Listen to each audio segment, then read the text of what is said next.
So welcome to Naren academy ವಿದ್ಯಾರ್ಥಿಗಳೇ. ಇಲ್ಲಿ title ನೋಡಿದ್ರಿ, VAO ಗ್ರಾಮ ಆಡಳಿತ ಅಧಿಕಾರಿ. ಈ ಸ್ಪರ್ಧಾತ್ಮಕ ಪರೀಕ್ಷೆಗೆ ಹಿಂದಿನ ಪ್ರಶ್ನೆ ಪತ್ರಿಕೆ ಆಧಾರದಲ್ಲಿ ನಾನು ಈಗಾಗಲೇ ಭಾಗ ಒಂದು ಯಾರು ನೋಡಿಲ್ಲ ಅವರು ನೋಡಿ. ಅದರಲ್ಲಿ 20 ಪ್ರಶ್ನೆಗಳಿಗೆ ಪ್ರಶ್ನೆ ಮತ್ತು ಉತ್ತರವನ್ನು ನಾನು ಹೇಳಿದ್ದೇನೆ. ಹಾಗೆ ಮುಂದೆ ಏನು ಬರ್ಬೋದು ಅಂತ ತರ್ಕ ಮಾಡಿ ಕೂಡ ಕೆಲವು ಕೊಟ್ಟಿದ್ದೇನೆ. ಈಗ ಇದು ಮಾಡ್ತಾ ಇರೋದು ಭಾಗ 2.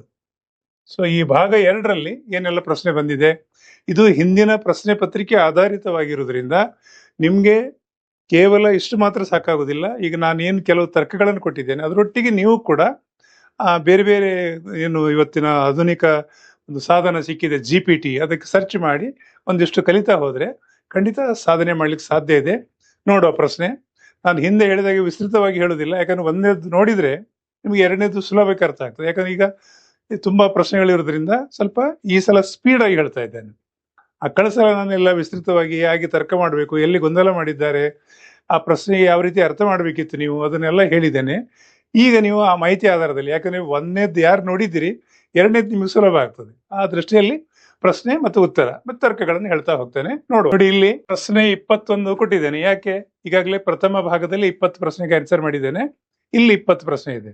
ಸೊ ಒಟ್ಟು 5 ಭಾಗದಲ್ಲಿ ಕೊಡ್ತೇನೆ ಅಂತ ಹೇಳಿದ್ದೇನೆ. ಎರಡನೇ ಭಾಗದಲ್ಲಿ 21ನೇ ಪ್ರಶ್ನೆ. ಸೊ ಯಾರು ಮೊದ್ಲೇದ್ ನೋಡಿಲ್ಲ ನೋಡ್ಕೊಳ್ಳಿ. ಇಲ್ಲಿ ಪ್ರಶ್ನೆ ಏನು ಕೇಳಿದ್ದಾರೆ, ಜಲಮಾಲಿನ್ಯ ತಡೆಗಟ್ಟುವಿಕೆ ಮತ್ತು ನಿಯಂತ್ರಣಕ್ಕಾಗಿ ಕರ್ನಾಟಕ ರಾಜ್ಯ ಮಾಲಿನ್ಯ ನಿಯಂತ್ರಣ ಮಂಡಳಿಯನ್ನು ಕರ್ನಾಟಕ ಸರ್ಕಾರವು ಈ ಕೆಳಗಿನ ಯಾವ ಕಾಯ್ದೆ ಅಡಿ ರಚಿಸಿದೆ. ಜಸ್ಟ್ ಕಾಯ್ದೆ ಕೇಳ್ಬಿಟ್ಟಿದ್ದಾರೆ, ಯಾವ ಕಾಯ್ದೆ ಅಂತ ನೀವು ಇವತ್ತಿನ ಆಧುನಿಕ ಯುಗದಲ್ಲಿ ಬಹಳ ಸುಲಭದಲ್ಲಿ ಪತ್ತೆ ಹಾಕಬಹುದು. ನೋಡ್ಬಿಡುವ ಆನ್ಸರ್. ಸರಿಯಾದ ಉತ್ತರ ಇಲ್ಲಿದೆ ನೋಡಿ. ಸರಿಯಾದ ಉತ್ತರ ಯಾವುದು? ಇದು 1974. ಬಹಳ ಸುಲಭದಲ್ಲಿ ಅಲ್ವಾ? ನೀವೇನ್ ಮಾಡಿ, ಇದಕ್ಕೆ ಸಂಬಂಧಪಟ್ಟದ್ದೆಲ್ಲ ಮತ್ತೆ ಸರ್ಚ್ ಮಾಡಿ ಪ್ರತಿಯೊಂದಕ್ಕೂ 10 ತರ್ಕ ಮಾಡಿ ನಾವೇನು ತರ್ಕ ಮಾಡಿದ್ದೇವೆ ನೋಡುವ. ಈಗ ಸೊ ಉತ್ತರ ಈಗಾಗಲೇ ನಿಮ್ಗೆ ಗೊತ್ತಾಗಿದೆ. ಪ್ರಮುಖ ಮತ್ತು ನಾವು ಕೆಲವು ವಿಷಯ ಕೊಟ್ಟಿದ್ದೇನೆ. ಕರ್ನಾಟಕ ರಾಜ್ಯ ಮಾಲಿನ್ಯ ನಿಯಂತ್ರಣ ಮಂಡಳಿಯನ್ನು, ಇದಕ್ಕೆ ನೋಡಿ ಶಾರ್ಟ್ ಫಾರ್ಮ್ ಕೂಡ ಇಲ್ಲಿ ಕೊಟ್ಟಿದ್ದೇನೆ, ಮುಂದೆ ಫುಲ್ ಫಾರ್ಮ್ ಕೂಡ ನೀವು ಮುಂದೆ ಒಂದು ಓದ್ಕೊಳ್ಳಿ, ಅದರಲ್ಲಿ ಗೊತ್ತಾಗ್ತದೆ. Karnataka state pollution controlling board ಅಂತೇಳಿ ಏನು ಹೇಳ್ತಾರೆ, ಅದು ಕೂಡ ಒಂದು ನೆಕ್ಸ್ಟ್ ಟೈಮ್ ಬರ್ಬೋದು. ಈಗಂದ್ರೆ ಇದ್ರ ವಿಸ್ತೃತ ರೂಪ ಏನು ಅಂತ ಕೇಳಲಿಕ್ಕೆ ಸಾಕು. ಆಮೇಲೆ ಯಾವಾಗ ಇದು ಸೆಪ್ಟೆಂಬರ್ 21, 74 ರಚಿಸಲಾಯಿತು. ವಾಯುಮಂಡಳಿ ಜಲ ಮಾಲಿನ್ಯ ತಡೆಗಟ್ಟುವಿಕೆ ನಿಯಂತ್ರಣಕ್ಕೆ ಕಾಯ್ದೆ 74ರ ಸೆಕ್ಷನ್ 4ರ ಅಡಿಯಲ್ಲಿ ಮಾಡಿದಾಗೆ. ಸೆಕ್ಷನ್ ಯಾವುದು ಅಂತ ಕೇಳ್ಬೋದು ನೆಕ್ಸ್ಟ್ ಟೈಮ್. ಇಷ್ಟನ್ನು ಹೇಳ್ತಾ ಮುಂದಿನ ಪ್ರಶ್ನೆಗೆ ಹೋಗ್ತೇನೆ. ಇಲ್ಲಿ ನೋಡಿ ಇಂಟ್ರೆಸ್ಟಿಂಗ್ ಇದೆ. ಈ ಕೆಳಗಿನನ್ನು ಓದಿ ನೋಡಿ, ಓದ್ಬೇಕು ಫಸ್ಟ್. ಏನು, ಕಲ್ಯಾಣ್ ಸೋನಾ, ಸೋನಾಲಿಕಾ, ಜಯ, ರತ್ನ, IR8 ಇಷ್ಟು ಓದಿದಾಗ ಅವ್ರೇನ್ ಕೇಳ್ತಾರೆ ನೋಡಿ, ಅದೇ ನೀವು ಪ್ರಶ್ನೆಯನ್ನು ಸರಿಯಾಗಿ ಓದ್ಬೇಕು. ಇವುಗಳಲ್ಲಿ ಅಕ್ಕಿಯ ವಿಧದ ತಳಿಗಳೇ ಅಂದರೆ ಯಾವುದು ಅಂತೇಳಿ. ಅಂದ್ರೆ ಇದರಲ್ಲಿ ಯಾವುದೋ 2 ರಾಂಗ್ ಕೊಟ್ಟಿದ್ದಾನೆ. ಅಕ್ಕಿ ತಳಿ ಹೆಸರನ್ನ ಯಾವುದು ಅಂತ ಗುರ್ತಾಯಿಡ್ಬೇಕು. ಈಗ ತಮಗೆಲ್ಲ ಪ್ರತಿಯೊಂದು ಭತ್ತ ಬೆಳೆಯುವ ಏರಿಯಾದಲ್ಲಿ ಯಾರು ರೈತರು ಇದ್ದೀರಿ, ರೈತರ ಮಕ್ಕಳಿದ್ದೀರಿ, ಅವರಿಗೆ ಗೊತ್ತಿದೆ ಪ್ರತಿಯೊಂದು ವೆರೈಟಿಗೆ ಒಂದು ಹೆಸರು ಇರ್ತದೆ. ಉದಾಹರಣೆಗೆ ನಮ್ಮ ಜಿಲ್ಲೆಯಲ್ಲಿ ಫಲ್ಗುಣ ಅಂತಿದೆ, MO4 ಅಂತಿದೆ. ಆ ರೀತಿ ಅದು ಬೇರೆ ಯಾವುದೋ ಜಿಲ್ಲೆದು ಕೊಟ್ಟಿದ್ದಾರೆ ಇವರು. ಅಂದ್ರೆ ಭಾರತದಲ್ಲೇ ಬೆಳೆಯುವಂತ ವೆರೈಟಿಗಳನ್ನು ಕೊಟ್ಟಿದ್ದಾರೆ ಅಲ್ವಾ? ಆ ವೆರೈಟಿ ಹೆಸರು ಇದರಲ್ಲಿ ಯಾವುದು, ಅಕ್ಕಿದು ಮಾತ್ರ ಗುರುತಿಸ್ಬೇಕು. ಅಕ್ಕಿ ಅಂದ್ರೆ ಭತ್ತ ಬೆಳೆಯುವಂತ ಪ್ರದೇಶರಿಗೆ ಗೊತ್ತಾಗ್ತದೆ ಯಾವ್ದು ಸರಿ ಅಂತ ಗುರುತಿಸ್ಬೇಕು ನಾವೀಗ. ಅಂದ್ರೆ 2 ರಾಂಗ್ ಕೊಟ್ಟಿದ್ದಾರೆ ಅಲ್ವಾ? ಅಷ್ಟೇ ಪ್ರಶ್ನೆ, ನೋಡಿ ಬಿಡುವ ಆನ್ಸರ್. ಸೊ ಯಾವುದು ಅಂತ ಗುರುತಿಸ್ಬೇಕು. ಓಕೆ, ಅದು ಯಾವುದು ಅಂತ ಹೇಳಿದಾಗ ಆನ್ಸರ್ ಏನ್ ಬರ್ತದೆ ಇಲ್ಲಿ, ಸಿ ಅಂದ್ರೆ ಜಯ ಅನ್ನೋದು. ನೋಡಿ ಇದು 2 ರಾಂಗ್ ಆನ್ಸರ್ ಅಲ್ಲಿ. ಯಾಕೆ, ಜಯ ಅನ್ನೋದು ಒಂದು ಸರಿಯಾದ ತಳಿ, ಅಕ್ಕಿ ಅಂದ್ರೆ ಭತ್ತವನ್ನ ಬೆಳಿತಾರೆ, ಅದು ಅಕ್ಕಿ ಮಾಡ್ತಾರೆ. ರತ್ನನು ಕೂಡ ಹೌದು, IR8 ಕೂಡ ಹೌದು. ಸೊ ಇಲ್ಲಿ ಯಾವ್ದು 2 ರಾಂಗು, ಇಲ್ಲಿ ಸೋನಾಲಿಕಾ ಮತ್ತು ಇದು ರಾಂಗ್ ಇದೆ ಅಲ್ವಾ? ಕನ್ಫ್ಯೂಸ್ ಮಾಡಿದ್ದಾರೆ, ಸರಳವಾಗಿದೆ.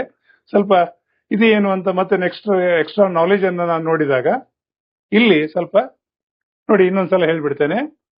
ಉತ್ತರ ಗೊತ್ತಾಯ್ತು. ಜಯ, ರತ್ನ, IR8 ಇವೆಲ್ಲ ಪ್ರಸಿದ್ಧ ಅಕ್ಕಿ ತಳಿ ಆಯ್ತು. ಕಲ್ಯಾಣ್ ಸೋನಾ ಇದು ನೋಡಿ ನೆಕ್ಸ್ಟ್ ಬರ್ಬೋದು.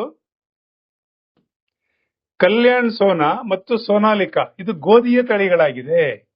ನೋಡಿ ನೆನ್ಪಿಟ್ಕೊಳ್ಳಿ, ನೆಕ್ಸ್ಟ್ ಟೈಮ್ ಕೇಳ್ಬೋದು. ಕಲ್ಯಾಣ್ ಸೋನಾಲಿಕಾ ಇದು ಯಾವ ಬೆಳೆಯ ತಳಿ ಅಂತ ಕೇಳ್ಬೋದು, ಅಥವಾ ಭತ್ತದಲ್ಲಿ ಸೇರಿಸಿ ಇದು ಯಾವುದು ಅಂತ ಕೇಳ್ಬೋದು, ಕನ್ಫ್ಯೂಸ್ ಮಾಡ್ಬೋದು. ಅದಕ್ಕೆ ಇದೊಂದು ಎರಡು ಹೆಸರು ನೆನ್ಪಿಡಿ, ಖಂಡಿತ ಬರ್ಬೋದು. ಇದು ಹಸಿರ ಕ್ರಾಂತಿ. ಹಸಿರು ಕ್ರಾಂತಿ ಅಂದ್ರೆ ಏನು? ಹಸಿರು ಕ್ರಾಂತಿಯ ಅವಧಿಯಲ್ಲಿ ಪರಿಚಯಿಸಲಾಯಿತು.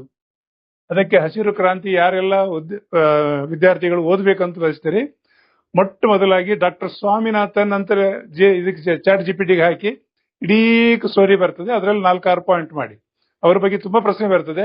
ಸ್ವಾಮಿನಾಥನ್ ಏರು, ಹಸಿರು ಕ್ರಾಂತಿಯ ಹರಿಕಾರ, ಯಾವುದೆಲ್ಲ ಪರಿಚಯಿಸಿದ್ರು, ಆ ಕಾಲದಲ್ಲಿ ಎಷ್ಟು ಕೊರತೆ ಇತ್ತು, ಅದನ್ನು ಯಾವ ರೀತಿ ಹಸಿರು ಕ್ರಾಂತಿ ಆಯಿತು, ಏನೆಲ್ಲ ಅವಾರ್ಡ್ ಸಿಕ್ಕಿದ್ದಾರೆ, ಎಲ್ಲ ಒಂದು 10 ನಿಮಿಷದಲ್ಲಿ ಸರ್ಚ್ ಮಾಡಿ, ಅದು ಹೆಲ್ಪ್ ಆಗ್ತದೆ. ಓಕೆ, ಮುಂದಿನ ಪ್ರಶ್ನೆಗೆ. ಎಸ್, ಇದು ಸ್ವಲ್ಪ ಸೈನ್ಸಿಗೆ ಹೋಯ್ತು ನೋಡಿ. ಪ್ರಶ್ನೆ 23. ಜಲ ಹೃತ್ಕರಣ ದೇಹದ ಭಾಗಗಳಿಂದ ಅಶುದ್ಧ ರಕ್ತ ಸ್ವೀಕಾರ.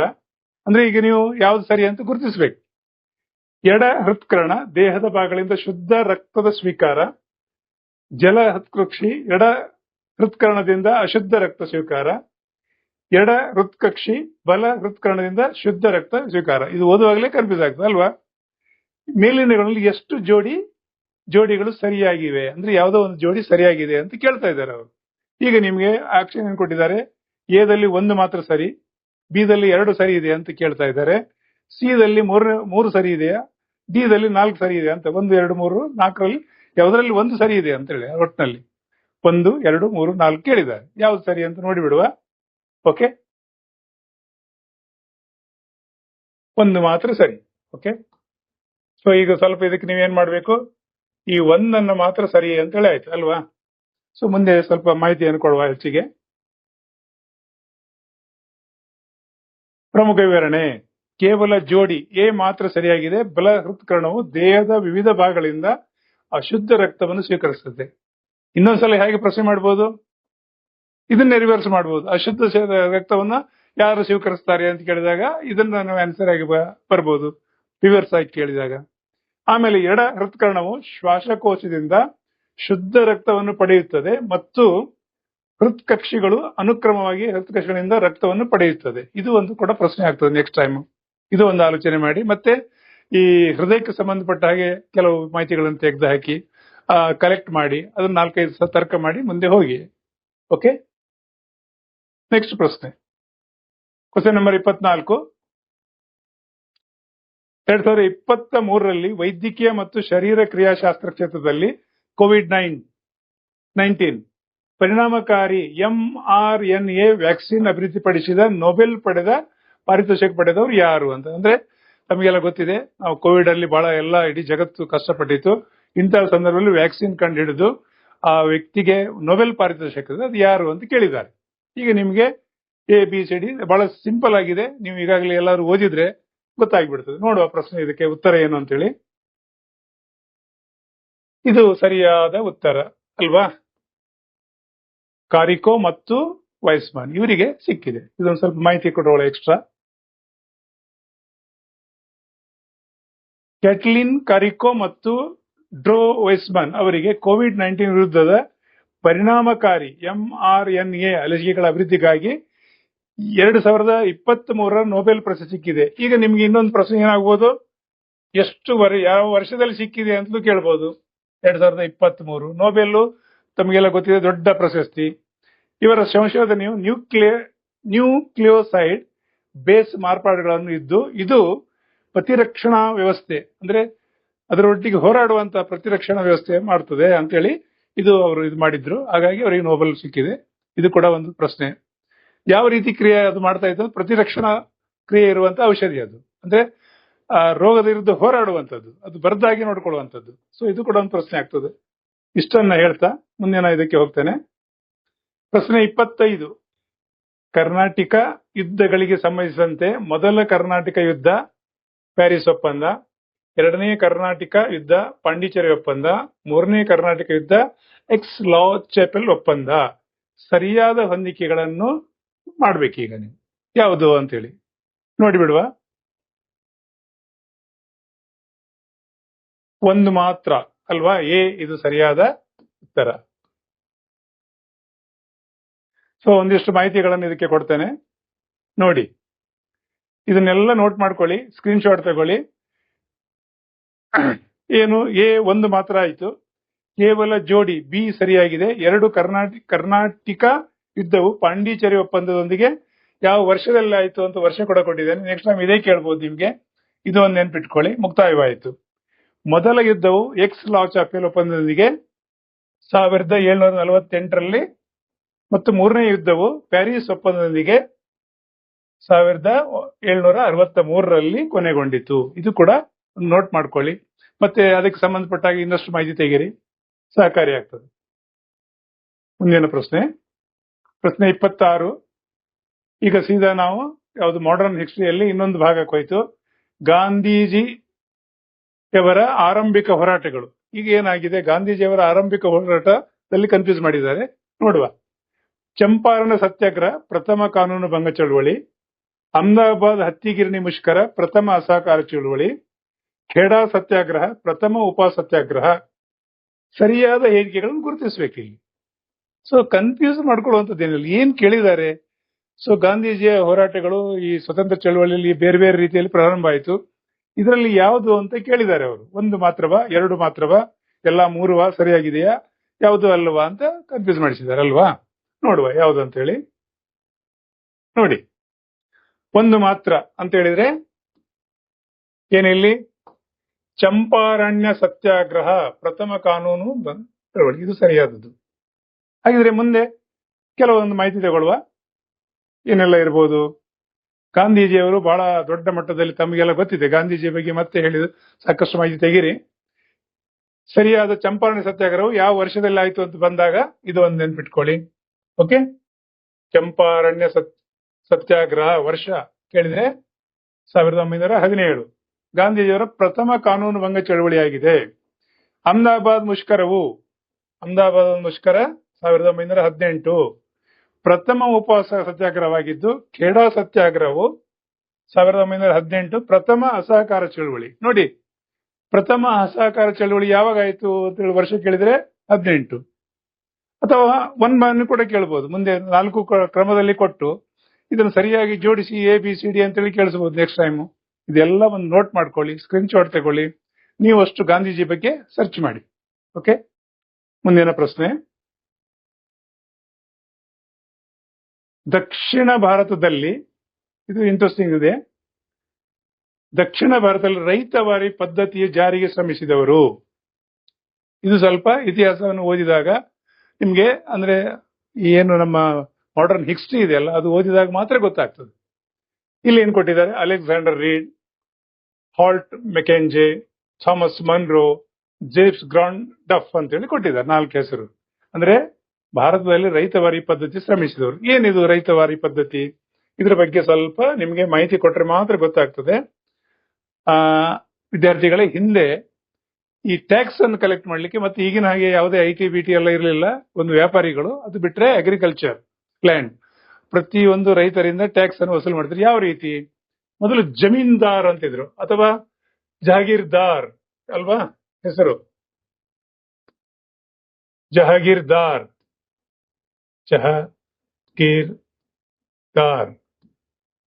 ಜಮೀನ್ದಾರ್. ಅಲ್ಲಿ ಒಬ್ರು ಅವರಿಗೆ ಅಕೌಂಟ್ ನೋಡ್ಕೊಳ್ಳಿಕ್ಕೆ ಒಬ್ರು ಜನ ನೆಟ್ಟಿದ್ದಾರೆ ಜಮೀನ್ದಾರ್. ಆ ಎಲ್ಲ ಟ್ಯಾಕ್ಸ್ ಅನ್ನು ಅವರು ಕಲೆಕ್ಟ್ ಮಾಡ್ತಾ ಇದ್ರು. ಆ ಟ್ಯಾಕ್ಸ್ ಅನ್ನು ತಗೊಂಡೋಗಿ ತನಗೆ ಗೊತ್ತಿದ್ದ ಯಾವ ರಾಜ ಇದ್ದಾನೆ, ನೇಮಿಸಿದ್ದಾನೆ, ಆ ರಾಜನಿಗೆ ತಾನೊಂದು ಪಾಲಿಟ್ಟುಕೊಂಡು ಅವ್ರಿಗೊಂದು ಕೊಡ್ತಾ ಇದ್ರು. ಇದು ಜಮೀನ್ದಾರ ಪದ್ಧತಿ ಅಂತ ಟ್ಯಾಕ್ಸ್ ಆಗ್ತಾ ಇತ್ತು. ಅದನ್ನು ತೆಗೆದು ರೈತರಿಂದ ನೇರವಾಗಿ ಅವ್ರದ್ದೇ ಹೆಸರನ್ನು ದಾಖಲಿಸಿ ಅವರಿಂದ ವಸೂಲು ಮಾಡೋದು ರೈತವಾರಿ ಅಂತ ಹೇಳ್ತಾರೆ. ಇದಕ್ಕೆ ಏನ್ ಹೇಳ್ತಾರೆ, ರೈತವಾರಿ ಪದ್ಧತಿ. ಇದನ್ನ ಯಾರು ತಂದ್ರು ಅಂತ ಕೇಳಿದಾರೆ ಅವರು. ಸೊ ಇದು ಹಿಸ್ಟ್ರಿ ಗೊತ್ತಿದ್ರೆ ಮಾತ್ರ ಗೊತ್ತಾಗ್ತದೆ, ಅದಕ್ಕೆ ಇತಿಹಾಸ ಓದಬೇಕು ಅಂತ ಹೇಳಿ. ನೋಡುವಲ್ಲ ಸರಿಯಾದ ಉತ್ತರ ಏನಿದೆ ಅಂತ ಹೇಳಿ. ತಂದವರು ಎ ಮತ್ತು ಸಿ. ಎ ಯಾರಿದ್ದಾರೆ, ಹೆಸರು ಅಲೆಕ್ಸಾಂಡರ್ ರೀಡ್. ಸಿ ಯಾರಿದ್ದಾರೆ, ಥಾಮಸ್ ಮನ್ರೋ. ಇವರು ಈ ಪದ್ಧತಿಯನ್ನು ತಂದ್ರು. ಸಿಂಪಲ್ ಆಗಿ ರೈತರಿಗೆ ಯಾರು ಈ ಜಮೀನು ಯಾರು ಮಾಡ್ತಾ ಇದ್ದಾರೆ, ಅವ್ರ ಹೆಸರೇನು, ಎಷ್ಟು ಎಕರೆ ಮಾಡ್ತಾ ಇದ್ದಾರೆ ಅದನ್ನು ದಾಖಲಿಸಿ ಅವನಿಗೆ ಟ್ಯಾಕ್ಸ್ ಎಷ್ಟು ಅಂತ ಫಿಕ್ಸ್ ಮಾಡ್ತಾ ಇದ್ರು. ನೇರವಾಗಿ ಅವನು ಬಂದು ಅಲ್ಲಿ ಏನು ಸರ್ಕಾರದ ಅಧಿಕಾರಿ ಇದ್ದಾನೆ ಅವನ ಹತ್ರ ವಸೂಲು ಮಾಡ್ಬೇಕು, ಅಥವಾ ಜಮೀನ್ದಾರ್ ಇದ್ರೆ ಜಮೀನ್ದಾರರ ಕೈಲೇ ಕೊಡ್ಬೇಕು. ಆಗ ಲೆಕ್ಕ ಸರಿಯಾಗಿ ಸಿಕ್ತು. ಆ ಲೆಕ್ಕದಲ್ಲಿ ಅವನು ಎಷ್ಟು ಪರ್ಸೆಂಟೇಜ್, ಇವರಿಗೆ ಎಷ್ಟು ಅಂತ ಲೆಕ್ಕ ಮಾಡಿ ತಗೊಳ್ಳಿಕ್ಕೆ ಸಾಕಷ್ಟು ಒಳ್ಳೆ ರೀತಿಯಿಂದ ಟ್ಯಾಕ್ಸ್ ವಸೂಲು ಮಾಡ್ಲಿಕ್ಕೆ ಆಯ್ತು. ಮೊದಲು ಹೇಗಿತ್ತು, ಜಮೀನ್ದಾರರು 27 ಎಕರೆ ಸರ್ ಇಷ್ಟೇ ಕಲೆಕ್ಷನ್ ಆಯ್ತು ಅಂತ ಹೇಳಿದ್ರೆ ಅಷ್ಟೇ ಕಲೆಕ್ಷನ್ ಕೊಡ್ಬೇಕಿತ್ತು ಅಲ್ವಾ. ಈ ತರ ಏನೋ ಅಂದ್ರೆ ಜಮೀನ್ದಾರರು ಹೇಳಿದ್ದೆ ಸೂಪರ್ ಆಗ್ತಿತ್ತು. ಈಗ ಆಗಲ್ಲ, ಇದು ರೈತವಾರಿ ಮಾಡಿದ್ರು. ಇದು ಒಳ್ಳೇದ ಕೆಟ್ಟದ್ದು ಪ್ರಶ್ನೆ ಅಲ್ಲ, ಇಲ್ಲೊಂದು ಪ್ರಶ್ನೆ ಕೇಳಿದ್ದಾರೆ, ಅದನ್ನ ತಿಳ್ಕೊಳ್ಳಿ. ಸೊ ಇನ್ನು ಸ್ವಲ್ಪ ಮಾಹಿತಿ ತಗೊಳ್ಳುವ ಇದಕ್ಕೆ. ರೈತವಾರಿ ಪದ್ಧತಿಯನ್ನು ಮದ್ರಾಸ್ ಪ್ರಾಂತದಲ್ಲಿ, ಇದು ಇನ್ನೊಂದು ಪ್ರಶ್ನೆ ಕೇಳ್ಬೋದು. ಬ್ರಿಟಿಷರು ಎಲ್ಲೆಲ್ಲಿ ಇದು ಮಾಡಿದ್ರು, ಆಡಳಿತಕ್ಕೆ ಮುಖ್ಯ ಕೇಂದ್ರ ಇತ್ತು. ಒಂದು ಕಲ್ಕತ್ತಾ, ಇನ್ನೊಂದು ಬಾಂಬೆ ಅಥವಾ ಮುಂಬೈ, ಇನ್ನೊಂದು ಯಾವುದು ಮದ್ರಾಸ್. ಸೊ ಇಲ್ಲಿ ರೈತವಾರಿ ಪದ್ಧತಿಯನ್ನು ಮದ್ರಾಸ್ ಪ್ರಾಂತ್ಯದಲ್ಲಿ ಅಲೆಕ್ಸಾಂಡರ್ ರೀಡ್ ಮತ್ತು ಥಾಮಸ್ ಮಾನ್ರೋ ಜಾರಿಗೆ ತಂದ್ರು. ಇದೊಂದು ಆನ್ಸರ್ ಆಯ್ತು. ಹಾಲ್ಡ್ ಮೆಕೆಂಜೆ ಮಹಲ್ವಾರಿ ಪದ್ಧತಿಯನ್ನು ಜಾರಿಗೆ ತಂದ್ರು. ಈ ಮಹಲ್ವಾರಿ ಎಲ್ಲಿದೆ ಅನ್ನೋದನ್ನ ಸರ್ಚ್ ಮಾಡಿ. ಓಕೆ, ಯಾವ ಪ್ರಾಂತ್ಯದಲ್ಲಿ, ಬಾಂಬೆಯಲ್ಲಿತ್ತ, ಕಲ್ಕತ್ತಾದಲ್ಲಿತ್ತ, ಯಾವ ಪ್ರಾಂತ್ಯದಲ್ಲಿತ್ತು ಅಂತ. ಅಂದ್ರೆ ತಮಗೆಲ್ಲ ಗೊತ್ತಿರುವ ಹಾಗೆ ಬ್ರಿಟಿಷರು ಇಲ್ಲಿ 3 ಪ್ರಾಂತ್ಯಗಳು ಯಾವುದು, ಒಂದು ಬಾಂಬೆ, ಇನ್ನೊಂದು ಮದ್ರಾಸ್, ಇನ್ನೊಂದು ಕಲ್ಕತ್ತಾ. ದಿಲ್ಲಿ ಅವರು ಮೂರನೇ, ಮತ್ತೆ ಕೊನೆಗೆ ದಿಲ್ಲಿಯನ್ನು ಮಾಡಿಕೊಂಡು ಅದು ಆಡಳಿತ ಕೇಂದ್ರ ಮಾತ್ರ. ಇದು 3 ಇದ್ದು 3 ಸೇರ್ಕೊಂಡು ಇವರು ಆಡಳಿತವನ್ನು ಮಾಡ್ತಾರೆ. ಪ್ರತ್ಯೇಕವಾಗಿ ಅಲ್ಲಿ ಅಧಿಕಾರಿಗಳು ಇರ್ತಾರೆ. ಇಡೀ ಪ್ರಾಂತ್ಯವನ್ನು ಅವರೇ ನೋಡ್ಕೊಳ್ತಾ ಇದ್ರು. ಅವರು ಏನು ಒಳ್ಳೇದು ಮಾಡ್ಬೇಕು ಅಂತ ಅನಿಸಿದ್ರೆ ಅಥವಾ ಕಾನೂನು ಮತ್ತೊಂದು ಏನೇ ಮಾಡ್ಬೇಕಾದ್ರೆ ಆ ಪ್ರಾಂತ್ಯಕ್ಕೆ ಸಂಬಂಧಪಟ್ಟ ಹಾಗೆ ಮಾಡ್ತಾ ಇದ್ರು. ಹಾಗಾಗಿ ಇದು ಕನ್ಫ್ಯೂಸ್ ಮಾಡಿಸಿದ್ದಾರೆ. ಮುಂದೆ ದಿಲ್ಲಿ ಪ್ರಮುಖ ಕೇಂದ್ರ ಆದ್ಮೇಲೆ 3 ಜನಕ್ಕೆ ಒಬ್ಬರೇ ಬಾಸ್ ಇದ್ರು, ಆಗ ಸಮಸ್ಯೆ ಬರಲಿಲ್ಲ. ಸೊ ಹಾಗಾಗಿ ಇದನ್ನು ಪ್ರಾಂತ್ಯವಾರು ಕೇಳಿದ್ದಾರೆ. ಆ ಪ್ರಾಂತ್ಯದ ಹೆಸರು ಈಗೇನಿದೆ, ಮುಂಬೈ ಅಂತ ಹೆಸರಿಟ್ಟಿದ್ದಾರೆ, ಮದ್ರಾಸಿಗೆ ಚೆನ್ನೈ ಅಂತ ಇಟ್ಟಿದ್ದಾರೆ, ಕಲ್ಕತ್ತಾಗೆ ಕೋಲ್ಕತ್ತಾ ಅಂತ ಆಗಿದೆ. ಸೊ ಹೆಸರು ಸ್ವಲ್ಪ ಆಚೆಚೆ ಮಾಡಿದ್ದಾರೆ. ಇದು ಹಳೆ ಕಾಲದ ಹೆಸರು, ನೆನ್ಪಿಟ್ಕೊಳ್ಳಿ. ಸೊ ಇಷ್ಟನ್ನು ಹೇಳ್ದ ಮುಂದಿನ ಪ್ರಶ್ನೆಗೆ ಹೋಗುವ. ಪ್ರಶ್ನೆ 28 ಏನ್ ಕೇಳ್ತದೆ, ಸೀದಾ ಒಲಿಂಪಿಕ್ಸ್ಗೆ. ಸೊ ಹೋಗುವ ಒಲಿಂಪಿಕ್ಸ್ಗೆ. ಪ್ಯಾರಿಸ್ ಒಲಿಂಪಿಕ್ಸ್ 2024 ಸಮಾರೋಪ ಸಮಾರಂಭದಲ್ಲಿ ಭಾರತ ಧ್ವಜವನ್ನು ಹಿಡಿದವರು ಯಾರು? ನೋಡಿ, ಇಲ್ಲಿ ಪ್ರಶ್ನೆ ಗೊಂದಲ ಮಾಡಬೇಡಿ. 2 ಕಾರ್ಯಕ್ರಮ ಆಗ್ತದೆ, ಒಂದು ಉದ್ಘಾಟನಾ ಕಾರ್ಯಕ್ರಮ, ಒಂದು ಸಮಾರೋಪ. ಅದರಲ್ಲಿ ಹಿಡಿದವರು ಯಾರು ಅಂತ ಅಂದ್ರೆ ಎಂಡ್ ಆಗುವಾಗ ಯಾರು ಅಂತ ಹೇಳಿ ಸಮಾರೋಪ ಕಾರ್ಯಕ್ರಮದಲ್ಲಿ. ಸೊ 4 ABCD ಅಂತ ಆಯ್ಕೆ ಕೊಟ್ಟಿದ್ದಾರೆ. ಯಾವುದಂತ ನೋಡಿ. ಮನು ಭಾಕರ್, ನೀರಜ್ ಚೋಪ್ರಾ, ಮನು ಭಾಕರ್, ಸ್ವಪ್ನಿಲ್, ಇದರಲ್ಲಿ ಯಾವುದೋ ಒಂದು ABCD ಅಲ್ಲಿ ನೋಡ್ಕೊಳ್ಳಿ. ಯಾವುದೊಂದು ನೋಡುವಲ್ಲ, ಮನು ಭಾಕರ್ ಮತ್ತು PR ಶ್ರೀಜೇಶ್. ಸೊ ಇದು ಸರಿಯಾದ ಉತ್ತರ. ನೆನ್ಪಿಡಿ, ಪ್ಯಾರಿಸ್ ಒಲಿಂಪಿಕ್ಸ್ ನ ಸಮಾರೋಪದಲ್ಲಿ ಭಾರತ ಧ್ವಜವನ್ನು ಹಿಡಿದವರು. ಓಕೆ, ಇನ್ನು ಕೆಲವು ಮಾಹಿತಿಗಳನ್ನು ಇದಕ್ಕೆ ಹೆಚ್ಚುವರಿಯಾಗಿ ನಿಮಗೆ ಮುಂದೆ ಹೆಲ್ಪ್ ಆಗ್ತದೆ. 2024 ಪ್ಯಾರಿಸ್ ಒಲಿಂಪಿಕ್ಸ್ ಸಮಾರೋಪದಲ್ಲಿ ಭಾರತದ ಜಂಟಿ ಧ್ವಜಧಾರಿಗಳಾಗಿ ಮನು ಭಾಕರ್, ಇವರೇನು ಆಟದಲ್ಲಿದ್ರು ಅಂತ ಹೇಳಿ ಅದೊಂದು ಕೂಡ ನೋಟ್ ಮಾಡ್ಕೊಳ್ಳಿ. ಏನಾಗಿದ್ದಾರೆ, ಮನು ಭಾಕರ್ ಶೂಟರ್, PR ಶ್ರೀಜೇಶ್ ಹಾಕಿ ಆಟಗಾರ. ಇವರು ಹಿಡಿದಿದ್ರು. ಆರಂಭಿಕ ಸಮಾರಂಭದಲ್ಲಿ ಯಾರು ಹಿಡಿದಿದ್ರು ಅದು ಕೂಡ ಒಂದು ಇದಾಗಿದೆ, ಕೊಟ್ಟಿದ್ದೇನೆ. ಶರತ್ ಕಮಲ್ ಮತ್ತು PV ಸಿಂಧು. ಇವರು ಯಾವ ಆಟ ಆಡ್ತಾ ಇದ್ರು, ಯಾವ ಆಟದ ಪ್ರಕಾರ ಹೋಗಿದ್ರು ಅದು ಕೂಡ ಸರ್ಚ್ ಮಾಡಿ. ಮುಂದಿನ ಇದಕ್ಕೆ ಸರ್ಚ್, ಇದು ನಿಮಗೆ ಸರ್ಚ್ ಮಾಡಿ ನೋಟ್ ಮಾಡ್ಕೊಳ್ಳಿ. ಓಕೆ, ನೆಕ್ಸ್ಟ್ ಪ್ರಶ್ನೆಗೆ. 29 ಪ್ರಶ್ನೆ ಪೊಲಿಟಿಗೆ ಬಂತು ಸೀದಾ. ಏನು ಹೇಳಿ, 18ನೇ ಲೋಕಸಭೆಯಲ್ಲಿ ಅತ್ಯಂತ ಹೆಚ್ಚು ಸಂಸದರನ್ನು ಹೊಂದಿರುವ ಪಕ್ಷ ಯಾವುದು? ತಮಗೆಲ್ಲ ಗೊತ್ತಿದೆ. ಭಾರತದಲ್ಲಿ ಪಕ್ಷಗಳಿಗೆ ಯಾರು ಕೂಡ, ಇವತ್ತು ನೀವು ಕೂಡ ಒಂದು ಪಕ್ಷ ಕಟ್ಬೋದು, ಯಾರು ಕೂಡ ಕಟ್ಬೋದು. ಆ ರೀತಿ ಸ್ವತಂತ್ರ ಭಾರತದಲ್ಲಿ ಅವಕಾಶ ಕೊಟ್ಟಿದ್ದಾರೆ. ಯಾರಲ್ಲಿ ಸಾಮರ್ಥ್ಯ ಇದೆ ಪ್ರತಿಯೊಬ್ಬ ಪಕ್ಷ. ಹಾಗಾಗಿ ನಮ್ಮಲ್ಲಿ ತುಂಬಾ ಪಕ್ಷಗಳಿದೆ. ಆ ಪಕ್ಷದಲ್ಲಿ ಯಾವುದು 18ನೇ ಲೋಕಸಭೆಯಲ್ಲಿ ಹೆಚ್ಚು ಸಂಸದರನ್ನು ಹೊಂದಿದೆ ಒಂದು ಪಕ್ಷ ಯಾವುದು ಅಂತ ನೋಡುವ. ಓಕೆ, ಬಿಜೆಪಿ ಕರೆಕ್ಟ್ ಅಲ್ವಾ? ಯಾಕಂದ್ರೆ ಈಗ ಅಲ್ಲಿ ಇನ್ನೂ ಒಂದು ಕನ್ಫ್ಯೂಸ್ ಆಗ್ತದೆ ನಿಮ್ಗೆ. ಸರ್ ಬಿಜೆಪಿ ಹೌದಾ? ಹೌದು, ಅತಿ ಹೆಚ್ಚು ಪಡೆದವರು ಅವರು. ಓಕೆ, 18ನೇ ಲೋಕಸಭೆಯಲ್ಲಿ ಭಾರತೀಯ ಜನತಾ ಪಕ್ಷವು ಬಿಜೆಪಿ 240 ಸ್ಥಾನಗಳನ್ನು ಪಡೆದಿತ್ತು. ಅತಿ ಹೆಚ್ಚು ಸಂಸದರನ್ನು ಹೊಂದಿರುವ ಸಿಂಗಲ್ ಲಾರ್ಜೆಸ್ಟ್ ಪಾಲ್ ಆಗಿದೆ. ಹಾಗಾಗಿ ಅವರು ಮತ್ತೆ ಅವರ ತಂಡ ಇದಕ್ಕೆ ಯಾವ ಸರ್ಕಾರ ಅಂತ ಹೇಳಿದ್ರೆ ನೆಕ್ಸ್ಟ್ ಬರ್ಬೋದು. ಯಾಕೆಂದ್ರೆ ತಮಗೆಲ್ಲ ಗೊತ್ತಿರುವ ಹಾಗೆ ಬಹುಮತಕ್ಕೆ ಎಷ್ಟು ಬೇಕು ಅಂತ ಹೇಳಿದ್ರೆ, ಒಂದು ಸಿಂಗಲ್ ಇರಲಿ ಅಥವಾ ದೋಸ್ತಿಗಳಿರಲಿ, ಎಷ್ಟು ಅಂತ ಹೇಳಿದ್ರೆ 543 ಸೀಟ್ ಇದೆ.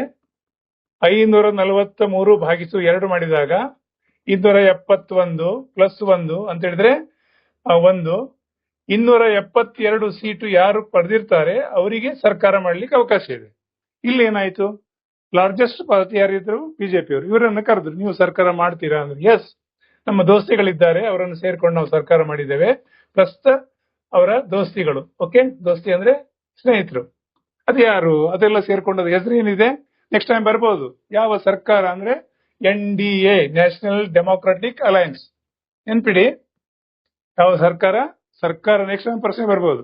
ಈಗ ಯಾವ ಒಂದು ಹೊಂದಾಣಿಕೆ ಮಾಡಿಕೊಂಡು ಒಂದು ಸರ್ಕಾರ ರಚನೆ ಆಗಿದೆ, ಸರ್ಕಾರದ ಹೆಸರು ಏನು, CDA, NDA, ಆಮೇಲೆ BDA ಹೀಗೆಲ್ಲ ಕೊಟ್ಟಾಗ NDA, ನ್ಯಾಷನಲ್ ಡೆಮೋಕ್ರಾಟಿಕ್ ಅಲಯನ್ಸ್, ಅದು ಬರಿಬೇಕಾಗ್ತದೆ. ಇದಕ್ಕಿಂತ ಮೊದಲು ಯಾವ್ದಿತ್ತು, ಈಗ 12 ವರ್ಷ ಆಗ್ತಾ ಇದೆ ಇವ್ರದ್ದು. ಅದ್ರ ಹಿಂದೆ ಯಾರಿದ್ರು, UPA, United progressive alliance, doctor Manmohan Singh ಇವರು ಸರ್ಕಾರ ಇದೆ, ಇವರು ಕೂಡ ದೋಸ್ತಿಯಲ್ಲೇ ಮಾಡಿದ್ದು. ಹಾಗಾಗಿ ಇದು ಕೂಡ ನೆನ್ಪಿಟ್ಕೊಳ್ಳಿ, ನೆಕ್ಸ್ಟ್ ಟೈಮ್ ಬರ್ಬೋದು. ಪ್ರಶ್ನೆ 30 ನೋಡಿ, ಇಲ್ಲಿ ಸ್ವಲ್ಪ ಕನ್ಫ್ಯೂಸ್ ಆಗಿದೆ, ಮತ್ತೆ ಕನ್ಫ್ಯೂಸ್ ಮಾಡ್ಕೊಳ್ಬೇಡಿ ದಯವಿಟ್ಟು. ಆಗ ಒಲಿಂಪಿಕ್ಸ್ ಕೇಳಿದರೆ ಪ್ಯಾರಾ ಒಲಿಂಪಿಕ್ಸ್ ಕೇಳಿದ್ದಾರೆ. ಪ್ಯಾರಾ ಒಲಿಂಪಿಕ್ಸ್ ಯಾರಿಗೆ, ವಿಶೇಷ ಚೇತನರಿಗೂ ಒಂದು ಆಗ್ತದೆ. ಆ ಒಲಿಂಪಿಕ್ಸ್ ಆದ ತಕ್ಷಣ ಇವ್ರದ್ದು ಪ್ರಾರಂಭ ಆಗ್ತದೆ, ಅದ್ರ ಬಗ್ಗೆ ಕೇಳಿದ್ದಾರೆ. ಕನ್ಫ್ಯೂಸ್ ಮಾಡ್ಕೊಳ್ಬೇಡಿ. ಇದು ಪ್ಯಾರಾ ಒಲಿಂಪಿಕ್ಸ್ ಕುರಿತು ಪ್ಯಾರಿಸ್ನಲ್ಲಿ ನಡೆಯಿತು, 5 ವರ್ಷಗಳು ನಡೆಯುತ್ತದೆ. ಭಾರತದ ಮೊದಲ ಬಾರಿಗೆ ಅತಿ ಹೆಚ್ಚು ಪದಕ ಗೆದ್ದಿತು. ಚೀನಾ, ಬ್ರಿಟನ್, ಅಮೆರಿಕ ಮೊದಲ 3 ರಾಷ್ಟ್ರಗಳು ಸರಿಯಾದ ಹೇಳಿಕೆಗಳನ್ನು ಆಯ್ಕೆ ಮಾಡಿ. ಅಂದ್ರೆ ಇಲ್ಲಿ 4 ಸ್ಟೇಟ್ಮೆಂಟ್ ಕೊಟ್ಟಿದ್ದಾನೆ, ಇದರಲ್ಲಿ ಯಾವುದು ಸರಿಯಾಗಿದೆ ಗುರುತಿಸಬೇಕು. ಏನ್ ಕೇಳಿದ್ದಾರೆ, A, B ಮತ್ತು C ಸರಿಯಾಗಿದೆಯಾ, A, C ಮತ್ತು D ಸರಿಯಾಗಿದೆಯಾ, ಅಂದ್ರೆ ಓದಿದ್ರೆ ಅರ್ಥ ಆಗಿಬಿಡ್ತದೆ. B, C ಮತ್ತು D ಸರಿಯಾಗಿದೆ, ಈ ರೀತಿ ಆಯ್ಕೆ ಕೊಟ್ಟಿದ್ದಾರೆ. ಫುಲ್ ಕನ್ಫ್ಯೂಸ್ ಆಗಿ ಅನಿಸ್ತದೆ. ಸರಿಯಾಗಿ ಓದಿದ್ರೆ ಗೊತ್ತಾಗ್ತದೆ. ಯಾರಾದ್ರೂ ಸ್ಪೋರ್ಟ್ಸ್ ಬಗ್ಗೆ ನೀವು ಒಂದು ಅಧ್ಯಯನ ಮಾಡಿದ್ರೆ ನೋಡಿ ಬಿಡುವ ಆನ್ಸರ್ ಅನ್ನ ಏನು ಅಂತೇಳಿ. A, C ಮತ್ತು D ಯಾಕೆ ನೋಡಿ, ಈಗ ಪ್ಯಾರಿಸ್ ನಲ್ಲಿ ನಡೀತಾ, ಹೌದು, A ಸರಿಯಾಗಿದೆ. C ಸರಿಯಾಗಿ ಯಾಕೆ, ಭಾರತ ನೋಡಿ ನೆನ್ಪಿಡಿ, ಭಾರತ ಮೊದಲ ಬಾರಿಗೆ ಅತಿ ಹೆಚ್ಚು ಪದಕಗಳಂತೆ. ಯಾವ ಒಲಿಂಪಿಕ್ಸ್ ರೆಗ್ಯುಲರ್ ಅಲ್ಲ, ಪ್ಯಾರಾ ಒಲಿಂಪಿಕ್ಸ್, ವಿಶೇಷ ಚೇತನ ನಡೆಸುವಂತ ಪ್ಯಾರಾ ಒಲಿಂಪಿಕ್ಸ್ ನಲ್ಲಿ ಅತಿ ಹೆಚ್ಚು ಪದಕಗಳನ್ನು ಗೆದ್ದಿದೆ, ಬಂದಾಯ್ತು. ಇನ್ನು D ಅಂತ ಏನ್ ಹೇಳ್ತದೆ, ಚೀನಾ, ಬ್ರಿಟನ್ ಮತ್ತು ಅಮೆರಿಕ ಮೊದಲ 3 ರಾಷ್ಟ್ರಗಳು. ಎಸ್, ಆರ್ಡರ್ಲಿ ನೋಡಿದಾಗ ಪ್ರಥಮ 3 ರಾಷ್ಟ್ರಗಳು ಯಾವ್ದು ಹೈಯೆಸ್ಟ್ ಪದಕಗಳನ್ನು ಪಡೆದಿದೆ ಅಂದ್ರೆ ಅದನ್ನ D ಸರಿಯಾದ ಆನ್ಸರ್ ಅಲ್ವಾ. ಸೊ ಆ ರೀತಿ ಈ ಆನ್ಸರ್ ಇದೆ. ಸೊ ಅಷ್ಟು ಕೆಲವು ಮಾಹಿತಿಗಳನ್ನು ನೋಡುವ. ಈಗ ಪ್ಯಾರಾ ಒಲಿಂಪಿಕ್ಸ್ ಆಟಗಳು ಪ್ರತಿ 4 ವರ್ಷಕ್ಕೊಮ್ಮೆ ನಡೆಯುತ್ತದೆ, 5 ವರ್ಷಕ್ಕಲ್ಲ. ಹಾಗಾಗಿ ಅದನ್ನ ನೀವು ಗುರುತಿಸ್ಕೊಳ್ಬೇಕಿದೆ. ಅದರಲ್ಲಿ ಅದೇ ಓದುವಾಗ ಕನ್ಫ್ಯೂಸ್ ಆದಾಗ ನಿಮ್ಗೆ ಅದು ತಪ್ಪು ಹೇಳಿಕೆ ಆಯ್ತು ಅಲ್ವಾ. ಪ್ಯಾರಿಸ್ 2024 ಭಾರತವು 29 ಪದಕಗಳನ್ನು ಗೆದ್ದಿದೆ. ಎಷ್ಟು, ಪ್ಯಾರಾ ಒಲಿಂಪಿಕ್ಸ್ ನಲ್ಲಿ 29 ಪದಕಗಳು, 29. ಆಮೇಲೆ ಚಿನ್ನ ಎಷ್ಟು, 7, ಬೆಳ್ಳಿ 9, 13 ಕಂಚು. ಇದನ್ನು ಕೂಡ ಒಂದು ನೆಕ್ಸ್ಟ್ ಟೈಮ್ ಇರ್ಬೋದು. ಹೇಗೆ, ಪ್ಯಾರಾ ಒಲಿಂಪಿಕ್ಸ್ ನಲ್ಲಿ ಚಿನ್ನ ಎಷ್ಟು ಗೆದ್ದಿತ್ತು ಅಂತ ಕೇಳ್ಬೋದು, ಬೆಳ್ಳಿ ಎಷ್ಟು ಪದಕ ಅಂತ ಸಂಖ್ಯೆ ಕೇಳ್ಬೋದು. 3-4 ಆಯ್ಕೆ ಕೊಟ್ಟು ಇದು 4-5 ಪ್ರಶ್ನೆ ಆಗ್ತದೆ. ಇಲ್ಲಿ ನೀವು ಕೂಡ ಪ್ಯಾರಾ ಒಲಿಂಪಿಕ್ಸ್ಗೆ ಸರ್ಚ್ ಮಾಡಿ, ಯಾರು ಯಾವ ಆಟಗಾರದಲ್ಲಿ ಭಾಗವಹಿಸಿದ್ರು, ಯಾವ ಆಟಕ್ಕೆ ಹೆಚ್ಚು ಪದಕ ಬಂತು, ಅದು ಕೂಡ ಸರ್ಚ್ ಮಾಡಿ. ಓಕೆ, ಅದೇ ಕಲಿಯುವ ಮೆಥಡ್, ಬೇರೆ ಅಡ್ಡದಾರಿಗಳಿಲ್ಲ ವಿದ್ಯಾರ್ಥಿಗಳಿಗೆ. ನೋಡಿ, ಈಗ ಸೀದಾ ಆರ್ಟ್ ಅಂಡ್ ಕಲ್ಚರ್ಗೆ ಬಂತು. ಈ ಕೆಳಕಂಡ ಯಾವುದು ಭರತನಾಟ್ಯದ ಅನುಕ್ರಮದ ಭಾಗವಾಗಿಲ್ಲ. ಭರತನಾಟ್ಯದಲ್ಲಿ ಕೆಲವು ಕ್ರಮಗಳಿದೆ, ಅದು ಕೆಲವು ಗೊತ್ತಿದೆ, ಯಾವುದು ಅಂತ ಕೇಳಿದ್ದಾರೆ. ಸಿಂಪಲ್ ಆಗಿ ನೋಡುವ ಯಾವುದು ಅಂತೇಳಿ. B ಮತ್ತು C ಮಾತ್ರ ಭಾಗವಾಗಿಲ್ಲ ಕೇಳಿದ್ದಾರೆ, ಭಾಗವಾಗಿದೆ ಅಂತ ಕೇಳಿಲ್ಲ ಅವರು. ನೋಡಿ, ಕನ್ಫ್ಯೂಸ್ ಮಾಡ್ಕೊಳ್ಬೇಡಿ. ಈ ಕೆಳಕಂಡ ಯಾವುದು ಭರತನಾಟ್ಯದ ಅನುಕ್ರಮದ ಭಾಗವಾಗಿಲ್ಲ. ಸೊ ಯಾವುದು, B ಮತ್ತು C ಆಗಿಲ್ಲ ಅಂದ್ರೆ ಬಾಕಿ ಸರಿ ಇದೆ ಅಂತ ಅರ್ಥ ಆಯ್ತಲ್ವಾ. B ಯಾವುದು, ತರಂಗಂ ಬರುವುದಿಲ್ಲ. ಇನ್ನೊಂದು C ಲಾಸ್ಯ ಬರುವುದಿಲ್ಲ, ಅಂದ್ರೆ ಇದೆರಡು ಅಲ್ಲ ಅಂತ ಆಯ್ತು. ಇದು ಸರಿ ಇದೆ ಅಂತ ಆಯ್ತು. ಈ ಕೇಳಿದೇನು, ಯಾವ್ದು ತಪ್ಪಂತ ಕೇಳಿದ್ದಾರೆ. ಹಾಗಾಗಿ ನೀವು ಇದನ್ನೇ ಬರಿಬೇಕಲ್ವಾ. ಅದು ಅದಕ್ಕಾಗಿ ನಾನು ಹೇಳಿದ್ದು ಪ್ರಶ್ನೆಯನ್ನು ಓದ್ಬೇಕು. ಈ ಕೆಳಕಂಡ ಯಾವುದು ಭರತನಾಟ್ಯದ ಅನುಕ್ರಮದ ಭಾಗವಾಗಿಲ್ಲ ಅಂದ್ರೆ ಇದೆರಡು ಅಲ್ಲ, ಅಂದ್ರೆ ಆನ್ಸರ್ ಇದೆ, ಬಟ್ ಕೇಳಿದ ಪ್ರಶ್ನೆ ಗೊಂದಲ ಮಾಡಿದ್ದಾರೆ, ಅದು ತಿಳ್ಕೊಳ್ಳಿ. ಸೊ ಅದಕ್ಕಾಗಿ ಮಾಹಿತಿ ಒಂದು ಸ್ವಲ್ಪ ಕೊಡ್ತೇನೆ. ಸೊ ತರಂಗಂ ಎಂಬುದು ಕೂಚಿಪುಡಿ ನೃತ್ಯದ ಪ್ರಮುಖ ಭಾಗವಾಗಿದೆ. ಇದು ಕೂಡ ಒಂದು ನಿಮಗೆ ಎಷ್ಟು ಹೆಲ್ಪ್ ಆಗ್ತದೆ. ತರಂಗಂ ಯಾವ ನಾಟ್ಯದ ಭಾಗವಾಗಿದೆ ಅಂದ್ರೆ ಕೂಚಿಪುಡಿ ನೃತ್ಯದ ಭಾಗವಾಗಿದೆ. ಲಾಸ್ಯ ಎಂಬುದು ನೃತ್ಯದ ಸಮಯವಾದ ಶೈಲಿಯಾಗಿದ್ದು ಇದು ಪ್ರತ್ಯೇಕ ಅನುಕ್ರಮವಲ್ಲ. ಅರಿಪ್ಪು ವರ್ಣ ಮತ್ತು ತಿಲ್ಲಾನ್ ಭರತನಾಟ್ಯದ ಪ್ರಮುಖಗಳಾಗಿವೆ. ಸೊ ಇದು ಸರಿಯಾದ ಆನ್ಸರ್. ಇದು ಕೂಡ ನಿಮಗೆ ತಿಲ್ಲಾನ್ ಭರತನಾಟ್ಯದ ಭಾಗವಾಗಿದೆಯಾ, ಹೌದು ಅಂತೇಳಿ ಮಾಡಿ. ಓಕೆ, ಸ್ವಲ್ಪ ನೀವು ಸರ್ಚ್ ಮಾಡಿ ಯಾವ್ಯಾವುದಿದೆ. ಭರತನಾಟ್ಯ ಇದೆ, ಕಥಕ್ ಇದೆ, ಆಮೇಲೆ ಕೂಚಿಪುಡಿ ಇದೆ, ಅದನ್ನು ಕೂಡ ಸ್ಟಡಿ ಮಾಡಿ. ಓಕೆ, ಇಲ್ಲಿ ಪ್ರಶ್ನೆ 32 ನಾನು ಈಗ ಓದ್ತಾ ಇದ್ದೇನೆ. 2024ರಲ್ಲಿ 2024ರಲ್ಲಿ ಹೊಸದಾಗಿ ರಾಮ್ಸಾರ್ ತಾಣಗಳಾಗಿ ಸೇರ್ಪಡೆಯಾದವು. ರಾಮ್ಸಾರ್ ಅಂದ್ರೆ ಏನು? ಇದು ಸ್ವಲ್ಪ ಕನ್ಫ್ಯೂಸ್ ಆಗ್ತಾ ಅಲ್ವಾ? ನೋಡಿ, ಈ ನಮ್ಮ ನದಿಗಳನ್ನ ಹರಿದು ಒಂದು ಸಮುದ್ರ ಸೇರುವ ಮಾರ್ಗದಲ್ಲಿ ಅದಕ್ಕಿಂತ ಹಿಂಬದಿಯಲ್ಲಿ ಸಾಕಷ್ಟು ವಿಶಾಲವಾದ ಜಾಗದಲ್ಲಿ ಅಲ್ಲಲ್ಲಿ ನೀರು ನಿಂತು ಒಂದು ರೀತಿಯಲ್ಲಿ ಜೌಗು ಪ್ರದೇಶ, ಅಂಟು ರೀತಿಯ ಮಣ್ಣುಗಳು ಕ್ರಿಯೇಟ್ ಆಗ್ತದೆ. ಅಲ್ಲಿ ಬೇರೆ ಬೇರೆ ರೀತಿಯ ತಾಣಗಳು ಬೆಳೀತದೆ. ಬೇರೆ ಬೇರೆ ರೀತಿಯ ಒಂದು ಕಾಂಡ್ಲಾ ಕಾಡುಗಳು ಬೇರೆ ಬೇರೆ ಎಲ್ಲ ಬೆಳೀತದೆ. ನೀವು ನಮ್ಮ ಜಿಲ್ಲೆಯವರು ಈಚೆ ನಮ್ಮ ಕುಂದಾಪುರ ದಾಟಿ ಸೇತುವೆ ದಾಟಿದ ಮೇಲೆ ಹೆಮ್ಮಾಡಿ ಹತ್ರ ಒಂದು ಆ ಕಡೆ ಎಲ್ಲ ಒಂದು ದಟ್ಟ ಕಾಡು ಕಾಣುತ್ತೆ, ಕಾಂಡ್ಲಾ ಕಾಡು. ಆ ತರ ಮರ ಬೆಳೀತದೆ, ಅದು ಜೌಗು ಪ್ರದೇಶದಲ್ಲಿ. ಸೊ ಅಂಥದ್ದು ಪ್ರದೇಶಗಳು ಇಲ್ಲಿ ಯಾವ್ದು ಗುರುತಿಸಿದ್ದಾರೆ ಇತ್ತೀಚೆಗೆ ಅಂತ ಕೇಳಿದ್ದಾರೆ ಅವರು. ಅದನ್ನು ನೀವು ಆನ್ಸರ್ ಮಾಡಬೇಕಾಗಿದೆ. ಇದರ ಆನ್ಸರ್ ಅನ್ನು ನೋಡುವ. ಇಲ್ಲಿ ನಂಜರಾಯ ಪಕ್ಷಿಧಾಮ, ಕಜ್ಜುವೇಲಿ ಪಕ್ಷಿಧಾಮ, ಶರಾವತಿ ಕಾಂಡ್ಲಾ ಮ್ಯಾಂಗ್ರೋವ್, ತಾವಾ ಜಲಾಶಯ. ಇದರಲ್ಲಿ ಎ ಮತ್ತು ಬಿ ಸರಿ ಇದೆಯಾ? ಎ, ಬಿ ಮತ್ತು ಸಿ ಸರಿ ಇದೆಯಾ? ಎ, ಬಿ ಮತ್ತು ಡಿ ಸರಿ ಇದೆಯಾ? ಇಲ್ಲಿ ಎ, ಬಿ, ಸಿ, ಡಿ ಸರಿ ಇದೆಯಾ? ಕನ್ಫ್ಯೂಸ್ ಮಾಡಿದ್ದಾರೆ. ನಿಮಗೇನು ಅನಿಸ್ಬೋದು? ಕೆಲವರಿಗೆ ಓದ್ತಾ ಇದ್ರೆ ಒಂದೇ ಸರಿ ಇರ್ಬೋದು, ಎರಡು ಸರಿ, ಹೀಗೆಲ್ಲ ಅನಿಸ್ಬೋದು. ಏನಂತ ನೋಡುವಲ್ಲ. ನೋಡಿ, ಎ, ಬಿ ಮತ್ತು ಡಿ 4 ಸರಿಯಾಗಿದೆ. ನೆನ್ಪಿಟ್ಕೊಳ್ಳಿ, ಇದು ಪಕ್ಷಿಧಾಮ, ಅಲ್ಲಿ ಬಂದೆಲ್ಲ ಕೂತ್ಕೊಳ್ತದೆ ಮಂಜರಾಯನು. ಆಮೇಲೆ ಕಜುವೇಲಿ ಪಕ್ಷಿಧಾಮ. ಯಾಕೆ ಪಕ್ಷಿಧಾಮ ಆಗ್ತದೆ ಅಂತ ಹೇಳಿದ್ರೆ ಸುತ್ತಲದ ಹೇಳಿದೆಲ್ಲ ಜೋಗು ಮನೆಯಲ್ಲಿ ಸಾಕಷ್ಟು ಗಿಡಗಳು, ಬೇರೆ ಬೇರೆ ರೀತಿ ಜಾತಿ ಗಿಡಗಳೆಲ್ಲ ಬೆಳೀತದೆ. ಕಾಂಡ್ಲಾ ಕಾಡು ಅಂತ ನಮ್ಮಲ್ಲಿ ಹೇಳ್ತಾರಲ್ಲ, ಆ ರೀತಿ. ಶರಾವತಿ ಕಾಂಡ್ಲಾ ಕಾಡು, ನೀವು ಶರಾವತಿ ಇರೋದಿದ್ರೆ ಆ ಸೈಡ್ಗೆಲ್ಲ ಹೋದ್ರೆ ಗೊತ್ತಾಗ್ತದೆ. ನೀವು ರೈಲ್ವೆಯಲ್ಲಿ ಹೋಗುವಾಗ ಕಾಣ್ತದೆ ಕೆಲವು ಸಲ.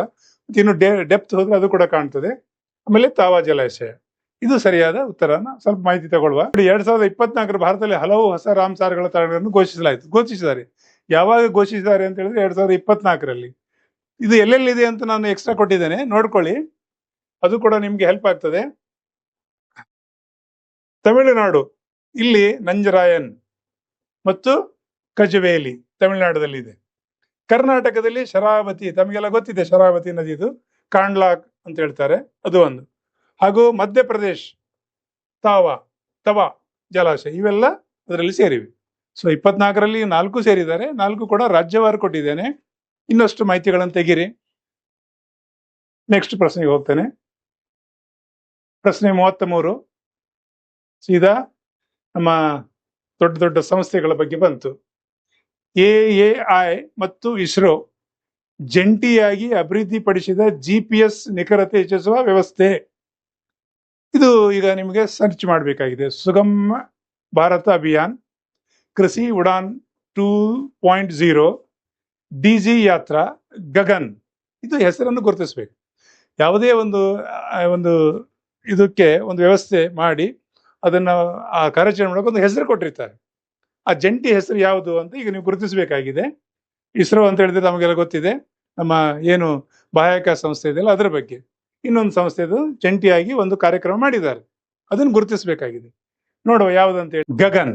ಏನು ಗಗನ್ ಅಂತ ಹೇಳಿದ್ರೆ ಮಾಹಿತಿ ನೋಡುವಲ್ಲ. ಸೊ ವಿದ್ಯಾರ್ಥಿಗಳೇ, ಗಗನ್ ಏನಿದು? ಗಗನ್ GPS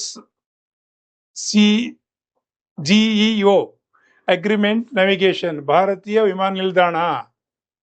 ನೋಡಿ, ಗಗನ್ ಅಂದ್ರೆ ಗೊತ್ತಾಗ್ತದೆ, ಗಗನದಲ್ಲಿ ಯಾವ್ದಾದ್ರು ವಿಮಾನ ಪ್ರಾಧಿಕಾರ, ಅದೇ.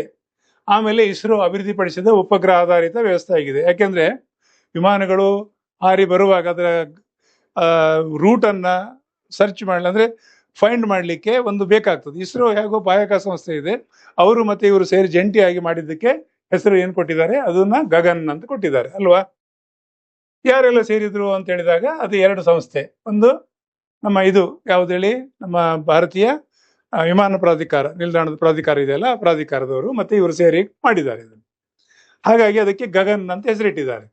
ಇದು ವಿಮಾನಯಾನ ಮತ್ತು ನಾಗರಿಕ ಸಾರಿಗೆಯಲ್ಲಿ GPS ಸಂಕೇತಗಳ ನಿಖರತೆಯನ್ನು ಹೆಚ್ಚಿಸುತ್ತದೆ. GPS ಮುಖಾಂತರ ಎಲ್ಲಿದೆ, ರೂಟ್ ಎಲ್ಲಿ ಬರ್ತಾ ಇದ್ದಾರೆ, ಅದರ ನಿಖರತೆಯನ್ನು ಗುರುತಿಸಿ ಅದು ನಮ್ಮ ಸುಗಮ ಸಂಚಾರಕ್ಕೆ ಹೆಲ್ಪ್ ಆಗ್ತದೆ. ಹಾಗಾಗಿ ಕೇಳಿದ್ದಾರೆ. ಓಕೆ, ಇದು ಕೂಡ ಒಂದು ಒಳ್ಳೆಯದಿದೆ. ನೆನ್ಪಿಡಿ, ಗಗನ್ ಅನ್ನೋದು ನೆನ್ಪಿಡಿ. ಮತ್ತೆ ಯಾವ ಸಂಸ್ಥೆ? ನಮ್ಮ ಭಾರತೀಯ ಅದೇ ವಾಯು ಇದಕ್ಕೆ ಸಂಬಂಧಪಟ್ಟಾಗೆ, ಅಂದ್ರೆ ವಿಮಾನ ಹಾರಾಟ ಇದಕ್ಕೆ ಸಂಬಂಧಪಟ್ಟದ್ದು. ಓಕೆ, ಪ್ರಶ್ನೆ 34 ಕೇಳಿದ್ದಾರೆ ಏನಂದ್ರೆ ಎಂಜಲ್ ತೆರಿಗೆ ರದ್ದುಗೊಳಿಸುವ ಮೊದಲು ಅದರ ದರ. ಇದೇನು ಎಂಜಲ್ ತೆರಿಗೆ ಅಂತ ಹೇಳಿದ್ರೆ ಕಾರ್ಪೊರೇಟ್ ವಲಯ ಅಂದ್ರೆ ಸ್ಟಾರ್ಟ್ಅಪ್ಗಳಂತ ಹೇಳ್ತಾರಲ್ಲ, ಅದಕ್ಕೆ ತೆರಿಗೆ ಇತ್ತು ಮೊದಲು. ಅದು ದರ ಎಷ್ಟು ಅಂತ ಕೇಳಿದ್ದಾರೆ ಅಷ್ಟೇ, ಸಿಂಪಲ್ ಆಗಿ. ಎಷ್ಟು ಅಂತ ನೋಡಿಬಿಡುವ. 30.9 ಇತ್ತು. ಸೊ ಅದನ್ನ ಏನ್ ರದ್ದು ಮಾಡಿದ್ರು, ಯಾವಾಗ ಮಾಡಿದ್ರು, ಅದರ ದರ ಮೊದಲಿತ್ತು ನೋಡುವ. ಹೆಚ್ಚಿನ ಮಾಹಿತಿ ಸ್ವಲ್ಪ ನೋಡುವ. ರದ್ದು ಮಾಡಿದಾರ 39 ಪಾಯಿಂಟ್ ಇತ್ತು. ಎಂಜಲ್ ತೆರಿಗೆ ಮೂಲ ಅದರ ದರ 3% ಇದ್ದು ಹೆಚ್ಚುವರಿ ಸೆಸ್ ಸೇರಿ ಒಟ್ಟು 30.9 ಆಗಿತ್ತು ಅಂದ್ರೆ ಈಗ ಇಲ್ಲ ಅಂತ ಅರ್ಥ ಆಯ್ತು. ಈ ತೆರಿಗೆಯನ್ನು ಸ್ಟಾರ್ಟ್ಅಪ್ಗಳ ಹೂಡಿಕೆಗೆ ಪ್ರೋತ್ಸಾಹ ನೀಡಲು 2024 ಬಜೆಟ್ನಲ್ಲಿ ಸಂಪೂರ್ಣವಾಗಿ ರದ್ದುಗೊಳಿಸಲಾಗಿದೆ. ಈ ಸಣ್ಣ ಸಣ್ಣ ಸ್ಟಾರ್ಟ್ಅಪ್ಗಳು ಸ್ಟಾರ್ಟ್ ಮಾಡ್ತಾರಲ್ಲ, ಅವರಿಗೆ ಸಪೋರ್ಟ್ ಮಾಡಲಿಕ್ಕೆ ಈ ತೆರಿಗೆಯನ್ನು ರದ್ದು ಮಾಡಿದ್ದಾರೆ. ಯಾಕಂದ್ರೆ ನಮ್ಮ ಹೆಚ್ಚಿನ ಯುವಕರು ಇಲ್ಲೇ ಒಂದು ಉದ್ಯೋಗವನ್ನು ಕಟ್ಟಿಕೊಂಡು ತಮ್ಮ ಬದುಕನ್ನು ಕಟ್ಟಿಕೊಳ್ಬೇಕು ಅಂತೇಳಿ ಸರ್ಕಾರ ಒಂದು ಒಳ್ಳೆ ಡಿಸಿಷನ್ ತಗೊಂಡಿದೆ. ಅದು ರದ್ದು ಮಾಡಿದೆ. 30% ಅಂದ್ರೆ ಎಷ್ಟು ಆಗ್ತದೆ? ತುಂಬಾ ಆಗ್ತದೆ ಅಲ್ವಾ? 30.9 ಅಂತ ಹೇಳಿದ್ರೆ. ಹಾಗಾಗಿ ಆ ರದ್ದು ಮಾಡೋದ್ರಿಂದ ತುಂಬಾ ಜನ ಯುವಕರು ತಮ್ಮ ಸ್ವಂತ ಉದ್ಯಮ ಮಾಡ್ಲಿಕ್ಕೆ, ಸ್ಟಾರ್ಟ್ಅಪ್ಗಳು ಮಾಡ್ಲಿಕ್ಕೆ ಸಹಕಾರಿ ಆಗ್ತದೆ. ಇದು ಕೂಡ ಒಂದು ನೆನ್ಪಿಡಿ, ಯಾವ ವರ್ಷದಲ್ಲಿ ರದ್ದಾಯಿತು ಅಂತ ಹೇಳಿದಾಗ ನಿಮಗೆ ಪ್ರಶ್ನೆ ಬರ್ಬೋದು. ಸೊ ಅದೇ ಎಂಜಲ್ ತೆರಿಗೆ ಹಾಕಿ ನಿಮ್ಗೆ ಕೇಳ್ಬೋದು ಯಾವ ವರ್ಷದಲ್ಲಿ ಅಂತ ಹೇಳಿದಾಗ 2024ರಲ್ಲಿ ಬಜೆಟ್ ನಲ್ಲಿ ಅದನ್ನು ಘೋಷಣೆ ಮಾಡಿದ್ದಾರೆ. ಇದು ಕೂಡ ಒಂದು ನೆನ್ಪಿಟ್ಕೊಳ್ಳಿ. ಓಕೆ, ಮುಂದಿನ ಪ್ರಶ್ನೆಗೆ ಹೋಗ್ತಾನೆ. ಪ್ರಶ್ನೆ 35 ನೋಡಿ. ಅನುರಾ ಕುಮಾರ್ ದಿಸ್ನಾಯಕೆ ಯಾವ ಪಕ್ಷಕ್ಕೆ ಸೇರಿದವರು? ಹೆಸರು ಓದುವಾಗಲೇ ನಿಮ್ಗೆ ಗೊತ್ತಾಗ್ಬೇಕು. ಈ ಪ್ರಶ್ನೆ ಬಹಳ ಈಸಿಯಾಗಿ. ಈ ತರದ ಹೆಸರು ನಮ್ಮಲ್ಲಿ ಇದ್ದಾರಾ? ಇಲ್ಲಿ ದೇಶಗಳು ಕೊಟ್ಟಿದ್ದಾರೆ, ಪಕ್ಷಗಳು ಕೊಟ್ಟಿದ್ದಾರೆ. ನೀವು ಎಲ್ಲಾದ್ರೂ ಸ್ವಲ್ಪ ಆಸಕ್ತಿ ಇದ್ರೆ ದಿನಪತ್ರಿಕೆ ಹೋದ್ರೆ ಇಂಥದ್ದು ಯಾವುದೋ ಪಕ್ಷವೋ ಇಲ್ಲ, ಈ ತರ ಹೆಸರು ಇಲ್ಲ ಅಂತ ಹೇಳಿದ್ರೆ ಬೇರೆ ದೇಶದಂತ ಗೊತ್ತಾಗ್ತದೆ ಅಲ್ವಾ? ನೋಡುವ ಇದರದ್ದು. ಜನತಾ ವಿಮುಕ್ತಿ ಪೆರ್ಮಾನ್ ಅಂತ ಹೇಳಿ ಏನ್ ಹೇಳಿದ್ದಾರೆ? ಜನತಾ ವಿಮುಕ್ತಿ ಪೆರಮುನಾ ಅಂತೇಳಿ ಇದು ಪಕ್ಷಕ್ಕೆ ಸೇರಿದವರು ಅಂತ, ಇದು ಪಕ್ಷದ ಹೆಸರು. ಸೊ ಸ್ವಲ್ಪ ಮಾಹಿತಿಯನ್ನು ನೋಡುವ. ಅನುರಾಗ್ ಕುಮಾರ್ ದಿಸ್ನಾಯಕೆ ಇವರು ಜನತಾ ವಿಮುಕ್ತಿ ಪೆರ್ಮಾನ್, ಶಾರ್ಟ್ ಫಾರ್ಮ್ ಅಲ್ಲಿ ಏನ್ ಹೇಳ್ತಾರೆ ಅದಕ್ಕೆ? JVP ಪಕ್ಷ ಅಂತೇಳಿ ಪಕ್ಷ ನಾಯಕರಾಯಿತು. 2024ರಲ್ಲಿ ಶ್ರೀಲಂಕಾದ ಅಧ್ಯಕ್ಷರಾಗಿ ಆಯ್ಕೆ ಆಗಿದ್ರು, 9ನೇ ಅಧ್ಯಕ್ಷರಾಗಿ. ನೋಡಿ, ಬೇರೆ ದೇಶದ್ದು ನೋಡ್ಬೇಕಂತ ಗೊತ್ತಾಯ್ತು ನಿಮಗೆ. ಅಲ್ಲಿ ಯಾವ ಪಕ್ಷಗಳಿದೆ, ಚೈನಾದಲ್ಲಿ ಯಾವುದಿದೆ, ಅಮೆರಿಕದಲ್ಲಿ ಯಾವುದೆಲ್ಲ ಪಕ್ಷ ಇದೆ, ಲಂಡನ್ ನಲ್ಲಿ ಯಾವುದಿದೆ ಅಂದ್ರೆ ಬ್ರಿಟಿಷರಲ್ಲಿ, ಇದೆಲ್ಲ ನೋಡ್ಬೇಕು. ಇವರು NPP ನ್ಯಾಷನಲ್ ಪೀಪಲ್ಸ್ ಪವರ್ ಮೈತ್ರಿಕೂಟವನ್ನು ಪ್ರತಿನಿಧಿಸುತ್ತಾರೆ. ಇಷ್ಟು ಒಂದು ಮಾಹಿತಿ. ಅಂದ್ರೆ ನಿಮ್ಗೀಗ ಸರ್ಚ್ ಮಾಡಿ ಕೆಲವು ಬೇರೆ ಬೇರೆ ದೇಶದ್ದು ಪಕ್ಷಗಳು ಅದೆಲ್ಲ ಹೆಲ್ಪ್ ಆಗ್ತದೆ. ಓಕೆ ವಿದ್ಯಾರ್ಥಿಗಳೇ, ಈಗ ನಾವು 36ನೇ ಪ್ರಶ್ನೆಗೆ ಬಂದಿದ್ದೇನೆ. ಪ್ರಶ್ನೆ 36. ಓಕೆ, ಬಾಂಗ್ಲಾದೇಶದ ರಾಷ್ಟ್ರಪಿತ ಯಾರನ್ನು ಕರೀತಾರೆ ಅಂತ ಪ್ರಶ್ನೆ ಕೇಳಿದ್ದಾರೆ. ಅದೇ ಮತ್ತೆ ಇದು ಪಾಲಿಟಿಕ್ಸ್ ಸಂಬಂಧಪಟ್ಟದ್ದು. ಆಚೆ ಈಚೆ ದೇಶಗಳ ಬಗ್ಗೆ ಅಧ್ಯಯನ ಮಾಡಬೇಕು. ಅಯ್ಯೋ ನಮ್ಮ ಪಕ್ಕದ ದೇಶ ಅದೇ ಯಾಕೆ ಓದ್ಬೇಕು ಅನ್ನೋ ಪ್ರಶ್ನೆ ಇಲ್ಲ. ಯಾಕಂದ್ರೆ ಪ್ರಶ್ನೆ ಬಂದಿದೆ, ಓದ್ಬೇಕಾಗ್ತದೆ. ಮಾಹಿತಿ ತಗೊಳ್ಳುವ. ಯಾರು ಅಂತೇಳಿ ನೋಡುವಲ್ಲ. ಶೇಖ್ ಮುಜಿಬುರ್ ರೆಹಮಾನ್ ಇವರಿಗೆ ರಾಷ್ಟ್ರಪಿತ ಬಾಂಗ್ಲಾದೇಶ. ಯಾಕೆ ಅಂತ ಹೇಳಿದ್ರೆ ಅದು ಬಾಂಗ್ಲಾ ಅನ್ನೋದು ಮತ್ತೆ ಅದು ರಚನೆ ಆಯಿತು. ಯಾಕಂದ್ರೆ ಮೊದಲು ಸ್ವತಂತ್ರ ಭಾರತ ಆದಾಗ ಪೂರ್ವ ಪಾಕಿಸ್ತಾನ, ಪಶ್ಚಿಮ ಪಾಕಿಸ್ತಾನ ಅಂತಿತ್ತು. ನಂತರ ಈ ಮಹಾಶಯರು ಈಗಿನ ಏನು ಬಾಂಗ್ಲಾದೇಶ ಹೇಳ್ತದಲ್ಲ, ಅದು ಸೆಪರೇಟ್ ಆಗಬೇಕು ಅಂತೇಳಿ ಹೋರಾಟ ಮಾಡಿದೆ. ಅದನ್ನು ಕಟ್ಟಲಿಕ್ಕೆ ಸಹಕಾರಿ ಆಯ್ತು. ಬರ್ಬೋದು ಯಾವ್ದಾದ್ರು. ಸರಿಯಾದ ಉತ್ತರ ಅದು ಗೊತ್ತಾಯ್ತು ಆಲ್ರೆಡಿ. ಯಾವುದು? ಶೇಖ್. ಇದು ಉತ್ತರ ಗೊತ್ತಾಯ್ತು ನಿಮಗೆ. ಓಕೆ, ಶೇಖ್ ಮುಜಿಬುರ್ ರೆಹಮಾನ್ ಅವರನ್ನು ಬಾಂಗ್ಲಾದೇಶದ ಸ್ವತಂತ್ರ ಹೋರಾಟದ ಪಿತಾಮಹ ಎಂದು ಕರೆಯುತ್ತಾರೆ. ಓಕೆ, ಇವರನ್ನು ಪ್ರೀತಿಯಿಂದ ಇನ್ನೊಂದು ಹೆಸರು ಯಾವುದು ಅಂತ ಕೇಳ್ಬೋದು. ನೆಕ್ಸ್ಟ್ ಟೈಮ್ ಬಂಗಬಂಧು ಅಂತ ಕೇಳ್ತಾರೆ. ನೆಕ್ಸ್ಟ್ ಟೈಮ್ ಇದು ಬರ್ಬೋದು. ಇದ್ರ ಬಗ್ಗೆ ಸ್ವಲ್ಪ ಇನ್ನಷ್ಟು ಮಾಹಿತಿ ಹೇಳೋದಾದ್ರೆ, ಶ್ರೀಮತಿ ಇಂದಿರಾ ಗಾಂಧಿ ಪ್ರಧಾನಮಂತ್ರಿ ಇರುವಾಗ ಅಲ್ಲಿಂದ ಬಾಂಗ್ಲಾದೇಶದಿಂದ ಅಲ್ಲಿ ಅದೇ ಪೂರ್ವ ಪಾಕಿಸ್ತಾನ ಪಶ್ಚಿಮ ಗಲಾಟೆಯಲ್ಲಿ ಸ್ವತಂತ್ರ ಬಾಂಗ್ಲಾ ಆಗಬೇಕು ಅಂತ ಹೋರಾಟದಲ್ಲಿ ಲಕ್ಷಾಂತರ ಜನ ನಿರಾಶ್ರಿತರು ಭಾರತದ ಗಡಿಯಲ್ಲಿದ್ದಾಗ, ಬಹಳ ಸಂಕಷ್ಟ ಇದ್ದಾಗ, ನಮ್ಮ ದೇಶದ ಆಗಿನ ಪ್ರಧಾನಿಯವರು ಅದನ್ನ ಸಪರೇಟು ದೇಶ ಆಗುವ ಹಾಗೆ, ಅಂದ್ರೆ ಬಾಂಗ್ಲಾದೇಶ ಸೃಷ್ಟಿ ಆಗುವ ಹಾಗೆ ನೋಡ್ಕೊಂಡ್ರು. ಅದೊಂದು ದೊಡ್ಡ ಕಥೆ ಇದೆ, ಇನ್ನೊಂದ್ಸಲ ಯಾವಾಗಾರು ಹೇಳುವ. ಅಂತೂ ಅಲ್ಲಿಯ ಯಾರು ಹೇಳ್ತಾರೆ ಅಂದ್ರೆ ಅವರನ್ನ, ಶೇಖ್ ಮುಜಿಬುರ್ ರೆಹಮಾನ್ ಅವರನ್ನು. ಇದೊಂದು ನೆನ್ಪಿಡಿ. ಅವರ ನಿಕ್ ನೇಮ್ ಒಂದು ನೆನ್ಪಿಡಿ. ಮತ್ತೆ ನೀವು ಸರ್ಚ್ ಮಾಡಿ ಬಾಂಗ್ಲಾ ಹೇಗೆ ರಚನೆ ಆಯಿತು ಏನು ಅಂತೇಳಿ, ಅದು ಬರ್ಬೋದು ನೆಕ್ಸ್ಟ್ ಟೈಮ್. ನೆಕ್ಸ್ಟ್ ಸೀದಾ ಪ್ರಶಸ್ತಿಗೆ ಬಂತು ಇನ್ನೊಂದು. 37 ಪ್ರಶ್ನೆ. ಭಾರತ ಸರ್ಕಾರ ಏನು ದಾದಾ ಸಾಹೇಬ್ ಫಾಲ್ಕೆ ಪ್ರಶಸ್ತಿ ಸಂಬಂಧಿಸಿದಂತೆ ತಪ್ಪಾದ ಹೇಳಿಕೆಗಳನ್ನು ಗುರುತಿಸಿ. ಇಲ್ಲಿ ಏನಾಯ್ತು? ಈ ಪ್ರಶಸ್ತಿ ಬಗ್ಗೆ ತಿಳ್ಕೊಳ್ಬೇಕು. ದಾದಾ ಸಾಹೇಬ್ ಯಾವುದಕ್ಕೆ ಸಿಗ್ತದೆ? ಈ ಹೆಸರು ನೋಡಿದ್ರೆ ಗೊತ್ತಾಗ್ತದೆ. ಯಾಕೆ ರಾಜ್ ಕಪೂರ್ ಹೀಗೆಲ್ಲ ಕೊಟ್ಟಿದ್ದಾರೆ. ಅಂದ್ರೆ ಚಲನಚಿತ್ರಕ್ಕೆ ಸಂಬಂಧಪಟ್ಟ ಹಾಗೆ ಒಂದು ದೊಡ್ಡ ಅವಾರ್ಡ್ ಯಾವ್ದಾರು ಇದ್ರೆ ಅದು ದಾದಾ ಸಾಹೇಬ್ ಫಾಲ್ಕೆ ಪ್ರಶಸ್ತಿ, ಅದ್ರ ಬಗ್ಗೆ ಕೇಳಿದ್ದಾರೆ. ಸೊ ಇಲ್ಲಿ ಏನ್ ಕೇಳಿದ್ದಾರೆ, ತಪ್ಪಾದ ಹೇಳಿಕೆಯನ್ನು ಗುರುತಿಸಿ. ನೋಡಿ, ಕೆಲವು ಸಲ ಈ ಪ್ರಶ್ನೆ ಓದುವಾಗಲೇ ಗೊಂದಲ ಆಗ್ತದೆ. ಇಲ್ಲಿ ಸರಿಯಾದನ್ನು ಗುರುತಿಸಲ್ಲ, ತಪ್ಪು ಯಾವ್ದಿದೆ ಅದನ್ನು ಗುರುತಿಸಬೇಕಾಗಿದೆ ಅಲ್ವಾ. ಭಾರತ ಸರ್ಕಾರವು ಈ ಪ್ರಶಸ್ತಿಯನ್ನು 50ರಲ್ಲಿ ಪರಿಚಯಿಸಿದೆ. ಇದು ಸರಿಯಾದ ತಪ್ಪ ಅಂತ ಆಲೋಚನೆ ಮಾಡ್ಬೇಕು ನೀವು. ಮೊದಲ ಪ್ರಸಿದ್ಧಿ ಪೃಥ್ವಿರಾಜ್ ಕುಮಾರ್ ಸಿಕ್ಕಿದೆ, ಇದು ಕೂಡ ತಪ್ಪ ಸರಿ ಅಂತ ಆಲೋಚನೆ ಮಾಡಿ ಆನ್ಸರ್ ಮಾಡ್ಬೇಕು. ಮಿಥುನ್ ಚಕ್ರವರ್ತಿಗೆ 69ನೇ ರಾಷ್ಟ್ರೀಯ ಚಲನಚಿತ್ರ ಪ್ರಶಸ್ತಿಯಲ್ಲಿ ಗೌರವ ಕೊಟ್ಟಲಾಯಿತು. ಡಾಕ್ಟರ್ ರಾಜ್ಕುಮಾರ್ 43ನೇ ರಾಷ್ಟ್ರೀಯ ಚಲನಚಿತ್ರ ಸಮಾರಂಭದಲ್ಲಿ ಸ್ವೀಕರಿಸಿದ್ದಾರೆ ಈ ಪ್ರಶಸ್ತಿಯನ್ನ. ಇದರಲ್ಲಿ ಯಾವುದು ತಪ್ಪಿದೆ ಅಂತ ಗುರುತಿಸಬೇಕು. ಎ ಮತ್ತು ಇದು ಎದಲ್ಲಿ ಸಿ ಮತ್ತು ಡಿ, ಬಿ ದಲ್ಲಿ ಡಿ ಮಾತ್ರ ಅಂತ ಕೊಟ್ಟಿದ್ದಾರೆ, ಸಿ ದಲ್ಲಿ ಎ ಬಿ ಮತ್ತು ಸಿ 3 ತಪ್ಪಿದೆ ಅಂತ ಕೇಳಿದ್ದಾರೆ. ಇಲ್ಲಿ ಡಿ ದಲ್ಲಿ ಸಿ ಮಾತ್ರ ಅಂತ ಕೇಳಿದ್ದಾರೆ. ಅಂದ್ರೆ ತಪ್ಪಾಗಿದ್ದನ್ನು ಗುರುತಿಸಬೇಕಾಗಿದೆ ಅಲ್ವಾ. ನೋಡುವ ಯಾವ್ದಂತೇಳಿ, ಯಾವ್ದೆಲ್ಲ ತಪ್ಪಿದೆ ಅಂತೇಳಿ ಆನ್ಸರ್ ನೋಡುವ. ಎ ಬಿ ಮತ್ತು ಸಿ ಅಂದ್ರೆ 3 ಕ್ರಮದಲ್ಲಿ ತಪ್ಪಿದೆ. ಅಂದ್ರೆ ಸರಿಯಾಗಿ ಯಾವ್ದಂತ ಅದು ಕೂಡ ನೋಡುವಲ್ಲ. ಮತ್ತೆ ನೆಕ್ಸ್ಟ್ ಇಲ್ಲಿ ಏನಾಗಿದೆ, ಇದು ತಪ್ಪಿದೆ, ಇದು ತಪ್ಪಿದೆ, ಇದು ತಪ್ಪಿದೆ. ಹಾಗಿದ್ರೆ ಎ ಬಿ ಮತ್ತು ಸಿ 3 ತಪ್ಪಿದೆ ಅಂದ್ರೆ ಡಿ ಸರಿಯಾದ ಆನ್ಸರ್ ಅಂತ ಆಯ್ತು. ಬಟ್ ಅವ್ರು ಸರಿಯಾದ ಆನ್ಸರ್ ಕೇಳಿಲ್ಲ, 3 ತಪ್ಪಿದೆ, ತಪ್ಪಾದ ಹೇಳಿಕೆಗಳನ್ನು ಗುರುತಿಸಬೇಕು ಅಂತ ಹೇಳಿ ಇದನ್ನ ರೈಟ್ ಮಾಡ್ಬೇಕಿತ್ತು ನೀವು. ಹಾಗಾಗಿ ಇದೊಂದು ಕನ್ಫ್ಯೂಸ್ ಮಾಡ್ಕೊಳ್ಬೇಡಿ. ನೋಡಿ, ಸೊ ಸ್ವಲ್ಪ ಮಾಹಿತಿ ಕೊಡ್ತೇನೆ. ದಾದಾ ಸಾಹೇಬ್ ಫಾಲ್ಕೆ ಪ್ರಶಸ್ತಿಯನ್ನು 1969ರಲ್ಲಿ ಪರಿಚಯಿಸಲಾಯಿತು. ನೆನ್ಪಿಡಿ, 50ರಲ್ಲಿ ಅಲ್ಲ, ಅಲ್ಲಿ ಕೇಳಿದ್ದಾರೆ, ತಪ್ಪು ಕೇಳಿದ್ದಾರೆ. ಮತ್ತು ಮೊದಲ ಪ್ರಶಸ್ತಿಯನ್ನು ದೇವಿಕಾ ರಾಣಿ ಸಿಕ್ಕಿದೆ. ಇದು ಒಂದು ಕೂಡ ಪ್ರಶ್ನೆ ಆಗ್ತದೆ ನೆಕ್ಸ್ಟ್ ಟೈಮ್. ಅಲ್ಲಿ ಏನ್ ಕೊಟ್ಟಿದ್ರು, ರಾಜ್ಕುಮಾರ್ ಸಿಕ್ಕಿದೆ ಅಂತ ಕೇಳಿದ್ರು, ಅಲ್ಲ, ಅದು ಕೂಡ ತಪ್ಪಿತ್ತು. ಯಾರಿಗೆ ಸಿಕ್ಕಿದೆ, ಇಲ್ಲಿ ಕೊಟ್ಟಿದ್ದೇನೆ, ಯಾರಿಗೆ, ದೇವಿಕಾ ರಾಣಿ. ಎಲ್ಲ ನಿಮ್ಗೆ ಗೊತ್ತಿರ್ಲಿಕ್ಕಿಲ್ಲ, ಆ ಕಾಲದಲ್ಲಿ ಬಹಳ ಪ್ರಸಿದ್ಧವಾದ ನಟಿ ದೇವಿಕಾ ರಾಣಿ, ಇವರಿಗೆ ಸಿಕ್ಕಿದೆ. ಆಮೇಲೆ ಮಿಥುನ್ ಚಕ್ರವರ್ತಿ, ತುಮಗೆಲ್ಲ ಡಿಸ್ಕೋ ಡಾನ್ಸರ್ ಅಂತ ಹೇಳಿದ ತಕ್ಷಣ ಇವರದೇ ಹೆಸರು ಬರ್ತದೆ, 70ನೇದರಲ್ಲಿ ಕೊಟ್ಟಿದ್ದಾರೆ. ಅಲ್ಲಿ ಏನ್ ಕೊಟ್ಟಿದ್ದಾರೆ, 69ರಲ್ಲಿ ಸಿಕ್ಕಿದೆ ಅಂತ ಕೇಳಿದ್ದಾರೆ. ಅದು ಕೂಡ ತಪ್ಪಾದ ಹೇಳಿಕೆ ಇತ್ತು. ಆದ್ರೆ ಇದು ಕರೆಕ್ಟ್ ಇತ್ತು. ಡಾಕ್ಟರ್ ರಾಜ್ಕುಮಾರ್ಗೆ 43ನೇ ಸಮಾರಂಭದಲ್ಲಿ ಕೊಟ್ಟಿದ್ದು ಸತ್ಯ, ದಾದಾ ಸಾಹೇಬ್ ಪ್ರಶಸ್ತಿ. ಸೊ ಅಲ್ಲಿ ಕ್ಲಿಯರ್ ಆಯ್ತು ದಾದಾ ಸಾಹೇಬ್. ಮತ್ತೆ ಯಾರಿಗೆಲ್ಲ ಸಿಕ್ಕಿದೆ, ಮತ್ತೆ ಯಾವ್ಯಾವ ನಟಗಳು ತಗೊಂಡಿದ್ದಾರೆ, ಅದನ್ನೆಲ್ಲ ಒಂದು ಸರ್ಚ್ ಮಾಡಿ. ಯಾಕಂದ್ರೆ ಇದ್ರ ಬಗ್ಗೆ ಪ್ರಶ್ನೆ ಬರ್ತದೆ. ಪಿಕ್ಚರ್ ನಮಗೆ ಯಾಕೆ ಏನೋ ಪ್ರಶ್ನೆ ಅಲ್ಲ, ಅದು ಕೂಡ ಕೇಳಬೇಕು ಆಯ್ತಾ, ನೋಡ್ಬೇಕು, ಸರ್ಚ್ ಮಾಡ್ಬೇಕು. ಓಕೆ, ಮುಂದಿನ ಪ್ರಶ್ನೆಗೆ ಹೋಗ್ತೇನೆ. 38 HSRP ಯ ವಿಸ್ತೃತ ರೂಪ ಅಂದ್ರೆ ಫುಲ್ ಫಾರ್ಮ್ ಕೇಳಿದ್ದಾರೆ. ಓಕೆ, ಸರಿಯಾದ ಆನ್ಸರ್ ನೋಡಿಬಿಡುವ. High security registration plate. ಏನ್ ಹೇಳಿ, ಹೈ ಸೆಕ್ಯೂರಿಟಿ ರಿಜಿಸ್ಟ್ರೇಷನ್ ಪ್ಲೇಟ್. ಇದನ್ನು ಶಾರ್ಟ್ ಫಾರ್ಮ್ ಕೊಟ್ಟು ನೀವು ಅಂದ್ರೆ ಸ್ವಲ್ಪ ಗೂಗಲ್ಗೆ ಹೋಗಿ ಸರ್ಚ್ ಮಾಡಿ, ಕೆಲವು ಇಂಥದ್ದೆಲ್ಲ ಶಾರ್ಟ್ ಫಾರ್ಮ್ ಫುಲ್ ಫಾರ್ಮ್ ಕಲೀರಿ. ನೋಡುವ, ಈಗ ಸ್ವಲ್ಪ ಮಾಹಿತಿ ಕೊಟ್ಟಿದ್ದೇನೆ ಎಕ್ಸ್ಟ್ರಾ. HSR ಅಂದ್ರೆ ಹೈ ಸೆಕ್ಯೂರಿಟಿ ರಿಜಿಸ್ಟ್ರೇಷನ್ ಪ್ಲೇಟ್. ಇದು ಅಲ್ಯೂಮಿನಿಯಂ ಪ್ಲೇಟ್ ಆಗಿದ್ದು ಲೇಸರ್ ಸಂಖ್ಯೆ ಮತ್ತು ಕ್ರೋಮಿಯಂ ಹಾಲಿಗ್ರಾಮ್ ಒಳಗೊಂಡಿರ್ತದೆ. ಇದು ವಾಹನ ಸುರಕ್ಷತೆಗೆ ಹೆಚ್ಚಿಸಲು ಸಹಾಯ ಮಾಡುತ್ತದೆ. ಇದು ಒಂದು ಟೆಕ್ನಿಕಲ್ ಪಾಯಿಂಟ್ ಇದೆ, ವಾಹನ ಸುರಕ್ಷತೆಯಲ್ಲಿ ಇದು ಬಳಸ್ತಾರೆ ಅನ್ನೋದು ಮುಂದಿನ ಸಲ ನೆನ್ಪಿಟ್ಕೊಳ್ಳಿ. ಮತ್ತೆ ಇದ್ರ ಬಗ್ಗೆ ಸ್ವಲ್ಪ ಸರ್ಚ್ ಮಾಡಿ. ಓಕೆ, ಮುಂದಿನ ಪ್ರಶ್ನೆಗೆ ಹೋಗ್ತೇನೆ. ಪ್ರಶ್ನೆ 39 ನೋಡಿ, ಇಲ್ಲಿ ಬಹಳ ಈಸಿ ಇದೆ ಪ್ರಶ್ನೆ ಇದು. 39 ಪ್ರಶ್ನೆ, ಕರ್ನಾಟಕದ ಯಾವ ಜಿಲ್ಲೆಯಲ್ಲಿ ಏಷ್ಯಾದ ಅತಿ ದೊಡ್ಡ ಏಕಶಿಲಾ ಬೆಟ್ಟ ಮಧುಗಿರಿ ಬೆಟ್ಟ ಇದೆ ಅಂತೇಳಿ. ನೋಡಿ, ಹೆಸರು ಕೊಟ್ಟಿದ್ದಾನೆ, ಬೆಟ್ಟದ ಹೆಸರು ಕೊಟ್ಟಿದ್ದಾನೆ. ನೋಡಿ, ಬಹಳ ಸಿಂಪಲ್ ಆಗಿದೆ. ಅದು ಕೂಡ ನೋಡುವ ಯಾವುದು ಅಂತೇಳಿ, ಯಾವ ಜಿಲ್ಲೆಯಲ್ಲಿ ಅಂತ ಕೇಳಿದ್ದಾರೆ ಅಲ್ವಾ. ಬೆಟ್ಟದ ಹೆಸರು ಕೂಡ ಇದೆ, ನೋಡುವ ಯಾವ್ದು ಅಂತೇಳಿ.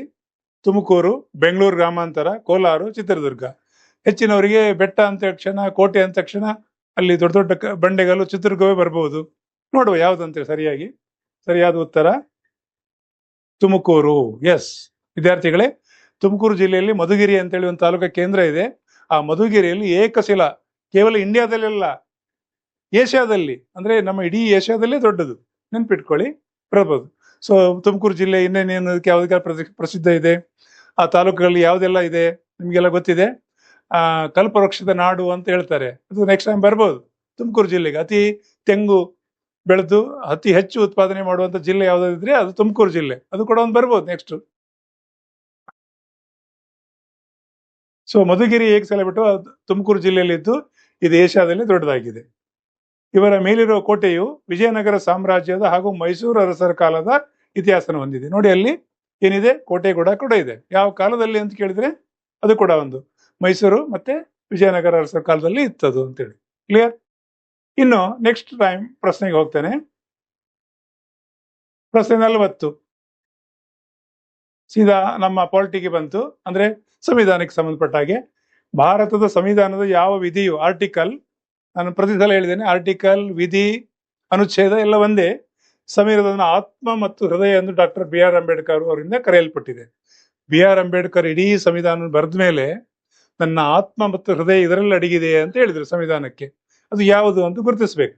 ವಿಧಿ 14 ನಂಬರ್ ಮಾತ್ರ ಗುರುತಿಸ್ಬೇಕು. 21, 32, 44 ಅದು ಏನಿದೆ ಅಂತೇಳಿ ಸರ್ಚ್ ಮಾಡಿದಾಗ, ಓದಿದಾಗ ಸೆಂಟೆನ್ಸ್ ಗೊತ್ತಾಗ್ತದೆ ಅಲ್ವಾ? ನೋಡಿಬಿಡುವ ವಿದ್ಯಾರ್ಥಿಗಳಿಗೆ. ವಿಧಿ 32 ಏನು ಹೇಳ್ತದೆ ನೋಡಿಬಿಡುವ ಅದರ ಆನ್ಸರ್ ಕೂಡ, ಯಾಕಂದ್ರೆ ಸಂವಿಧಾನಕ್ಕೆ ರಿಲೇಟೆಡ್ ಅಲ್ವಾ. ಸಂವಿಧಾನದ 38ನೇ ವಿಧಿಯು ಸಂವಿಧಾನಿಕ ಪರಿಹಾರಗಳ ಹಕ್ಕುಗಳನ್ನು ರೈಟ್ ಟು ಕಾನ್ಸ್ಟಿಟ್ಯೂಷನಲ್ ರೆಮಿಡಿಯಲ್ಸ್ ಒದಗಿಸುತ್ತದೆ. ಅಂದ್ರೆ ಯಾಕೆ ಇದು ಆತ್ಮ ಮತ್ತು ಹೃದಯ ಅಂತ ಹೇಳಿದ್ರು ಅಂತ ಹೇಳಿದ್ರೆ, ಸಂವಿಧಾನದಲ್ಲಿ ಏನು ಸಮಸ್ಯೆಗಳು ಬಂತು, ಅದನ್ನು ಪರಿಹಾರ ಮಾಡ್ಲಿಕ್ಕೂ ಒಂದು ವ್ಯವಸ್ಥೆ ಮಾಡಿದ್ದಾರೆ ಅವರು. ಯಾವ ಆರ್ಟಿಕಲ್? 32ನೇ ಆರ್ಟಿಕಲ್. ಅದು ನನಗೆ ತುಂಬಾ ಇಷ್ಟ ಆಯ್ತು ಅಂತ ಅವ್ರು ಹೇಳಿದ್ರು. ಅಂದ್ರೆ ನನ್ನ ಹೃದಯ ಇದು ಮತ್ತು ಆತ್ಮ ಇದ್ದಾಗೆ ಅಂತ ಹೇಳಿ ಅವ್ರು ಹೇಳ್ಕೊಂಡ್ರು. ಕಾರಣ ಅಂದ್ರೆ ಯಾವ ಕಾಲಕ್ಕೂ ನಿಮಗೆ ಅಗತ್ಯಕ್ಕೆ ತಕ್ಕ ಹಾಗೆ ಬದಲಾವಣೆ ಮಾಡಿಕೊಂಡು ಅದನ್ನ ಸರಿ ಮಾಡ್ಲಿಕ್ಕೆ, ಅಂದ್ರೆ ಸಂವಿಧಾನಿಕ ಪರಿಹಾರ ಕಂಡುಕೊಳ್ಳಿಕ್ಕೆ ವ್ಯವಸ್ಥೆ ಮಾಡಿದ್ದಾರೆ. ಅದ್ರ ಬಗ್ಗೆ ಮೂಲಭೂತ ಹಕ್ಕುಗಳು ಉಲ್ಲಂಘನೆಯಾದಾಗ ಜನರು ನೇರವಾಗಿ ಸುಪ್ರೀಂ ಕೋರ್ಟಿಗೆ ರಿಟ್ ಅರ್ಜಿ ಸಲ್ಲಿಸಲು ಈ ವಿಧಿ ಅನುಮತಿಸುತ್ತದೆ. ಎಸ್, ಈಗ ಸಂವಿಧಾನಿಕವಾಗಿ ನಿಮಗೆ ಕೆಲವು ಸೌಲಭ್ಯಗಳನ್ನು ಕೊಟ್ಟಿದ್ದಾರೆ, ಅದರ ಪರಿಹಾರವಾಗಿ ನಿಮ್ಮ ಮೂಲಭೂತ ಹಕ್ಕುಗಳನ್ನ ಸರ್ಕಾರ ಕಸಿತದೆ ಅಂತ ಹೇಳಿದಾಗ ನೀವು ನೇರ ಸುಪ್ರೀಂ ಕೋರ್ಟಿಗೆ ಹೋಗ್ಬೋದು. ಯಾಕಂದ್ರೆ ಈಗಿನ ವ್ಯವಸ್ಥೆಯಲ್ಲಿ ಫಸ್ಟ್ ನಿಮಗೆ ಕೆಳಗಿನ ಕೋರ್ಟು ಅಂದ್ರೆ ಜಿಲ್ಲಾ ಸತ್ರ ನ್ಯಾಯಾಲಯ, ನಂತರ ಹೈಕೋರ್ಟು, ನಂತರ ಸುಪ್ರೀಂ ಕೋರ್ಟಿಗೆ ಹೋಗ್ಲಿಕ್ಕಿದೆ. ಬಟ್ ಇಂಥ ವಿಷಯ ನಿಮ್ಮ ಹಕ್ಕುಗಳನ್ನು ಕಸಿಯುವಂತಹ ಸಂದರ್ಭ ಬಂದ್ರೆ ನೀವು ನೇರ ಸುಪ್ರೀಂ ಕೋರ್ಟಿಗೆ ಹೋಗ್ಬೋದು ಅಂತ ಹೇಳ್ತಾರೆ. ಅಂದ್ರೆ ಪರಿಹಾರ ನಿಮಗೆ, ನಿಮ್ಮ ಸ್ವತಂತ್ರದ ಹಕ್ಕು, ಬೇರೆ ಬೇರೆ ಹಕ್ಕುಗಳಿದೆ, ತುಂಬಾ ಹಕ್ಕುಗಳ ಬಗ್ಗೆ ಅಧ್ಯಯನ ಮಾಡಿ, ತುಂಬಾ ಪ್ರಶ್ನೆ ಬರ್ತದೆ ಅದು. ಇಷ್ಟನ್ನು ಹೇಳ್ತಾ ಸೊ ಇಲ್ಲಿಗೆ ನಾನು ಕಳೆದ ಸಲ 30 ಮಾಡಿ 40, 20, ಈ ಸಲ 20, 40 ಪ್ರಶ್ನೆಗೆ ಉತ್ತರ ಮತ್ತು ಸ್ವಲ್ಪ ಕೀ ಪಾಯಿಂಟ್ಸ್ ಕೊಟ್ಟಿದ್ದೇನೆ. ನೀವು ಕೂಡ ಸರ್ಚ್ ಮಾಡಿ. ಇಷ್ಟನ್ನು ಹೇಳ್ತಾ ಕಳೆದ ಸಲ ಹೇಳಿದ್ದೇನೆ, ಇದನ್ನು ಸ್ಕ್ರೀನ್ಶಾಟ್ ತಗೊಳ್ಳಿ. ಈ ಅಕಾಡೆಮಿ ಬಗ್ಗೆ ಸ್ವಲ್ಪ ಸರ್ಚ್ ಮಾಡಿ, ಗೂಗಲ್ಗೆ ಹೋಗಿ ಅಥವಾ ಯೂಟ್ಯೂಬ್ಗೆ ಹೋಗಿ. ಯೂಟ್ಯೂಬಲ್ಲಿ ಅಂತೂ ನಮ್ಮಲ್ಲಿ 75 ವಿಡಿಯೋಗಳಿದೆ. ನಾನು ಎಲ್ಲ ವಿದ್ಯಾರ್ಥಿಗಳಿಗೆ ಹೇಳುವುದು ಅದನ್ನೇ, ಈ ಎಲ್ಲ 75 ವಿಡಿಯೋ ಕೂಡ ನಿಮಗೆ ಸಹಕಾರಿ ಆಗ್ತದೆ. ಯಾಕೆ ಹೇಳಿ? ಅಷ್ಟು ಸಾಮಾನ್ಯ ಜ್ಞಾನದ ವಿಡಿಯೋ ಇದೆ, ಪಾಲಿಟಿ ಇದೆ, ಹಿಸ್ಟ್ರಿ ಇದೆ, ಕರೆಂಟ್ ಅಫೇರ್ಸ್ ಇದೆ, ಆಮೇಲೆ ನದಿಗಳ ಬಗ್ಗೆ ಇದೆ. ಸೊ ಅದನ್ನೆಲ್ಲ ಅಧ್ಯಯನ ಮಾಡಿದ್ರೆ, ಈಗ ಸಮಯ ಇಲ್ಲ ಸರ್ ಅಂತ ಹೇಳಿದ್ರೆ ದಿನಕ್ಕೆ 4-5 ವಿಡಿಯೋ ನೋಡಿದ್ರು 75 × 4 ಅಂದ್ರೆ 10 ದಿವಸದಲ್ಲಿ ಮುಗಿಬಹುದು. 40 ಆಯ್ತು, 4 ಅಂತ ಹೇಳಿದ್ರೆ 20 ದಿವಸದಲ್ಲಿ ಆ ವಿಡಿಯೋ ಕಂಪ್ಲೀಟ್ ಆಗ್ತದೆ. ಅದ್ರ ಬೇಸ್ನಲ್ಲಿ ಹಿಂದಿನ ಪ್ರಶ್ನೆ ಪತ್ರಿಕೆ ನೀವೊಂದು 2-3 ಪ್ರಶ್ನೆ ಪತ್ರಿಕೆಯನ್ನು ತೆಗೆದು ಅಧ್ಯಯನ ಮಾಡಿದ್ರೆ ಪಾಸ್ ಆಗ್ತೀರಿ. ಸೊ ನಮ್ಮ ಬಗ್ಗೆ ಮತ್ತೆ ಮತ್ತೆ ಹೇಳಲಿಕ್ಕೆ ನನಗೆ ಒಂದ್ಸಲ ಬೇಜಾರಾಗ್ತದೆ. ನೋಡಿ, ಸ್ಕ್ರೀನ್ಶಾಟ್ ತಗೊಳ್ಳಿ. ಈ ಅಕಾಡೆಮಿ ಏನು, ಹೇಗೆ, ಇವ್ರ ಕೋರ್ಸ್ಗಳು ಯಾವುದಿದೆ ಸರ್ಚ್ ಮಾಡಿ. ಗೂಗಲ್ ಪ್ಲೇಸ್ಟೋರ್ಗೆ ಹೋಗಿ ಡೌನ್ಲೋಡ್ ಮಾಡಿದ ಮೇಲೆ ಅಲ್ಲಿ ಕೋರ್ಸ್ ಕಾಣ್ತದೆ. ನಿಮಗೆ ಅಗತ್ಯ ಅನಿಸಿದ್ರೆ ಪರ್ಚೇಸ್ ಮಾಡಿ, ಇಲ್ಲಾಂದ್ರೆ ಬೇಡ. ಆದರೆ ಯೂಟ್ಯೂಬ್ ಅಂತ ನೋಡಿ, ನಿಮಗೆ ಸಹಕಾರಿ ಆಗ್ತದೆ. ಇಷ್ಟನ್ನು ಹೇಳ್ತಾ ಮುಂದಿನ ಸಲ ಇನ್ನೊಂದು ವಿಡಿಯೋ ತಗೊಂಡು ಬರ್ತೇನೆ. Thank you very much.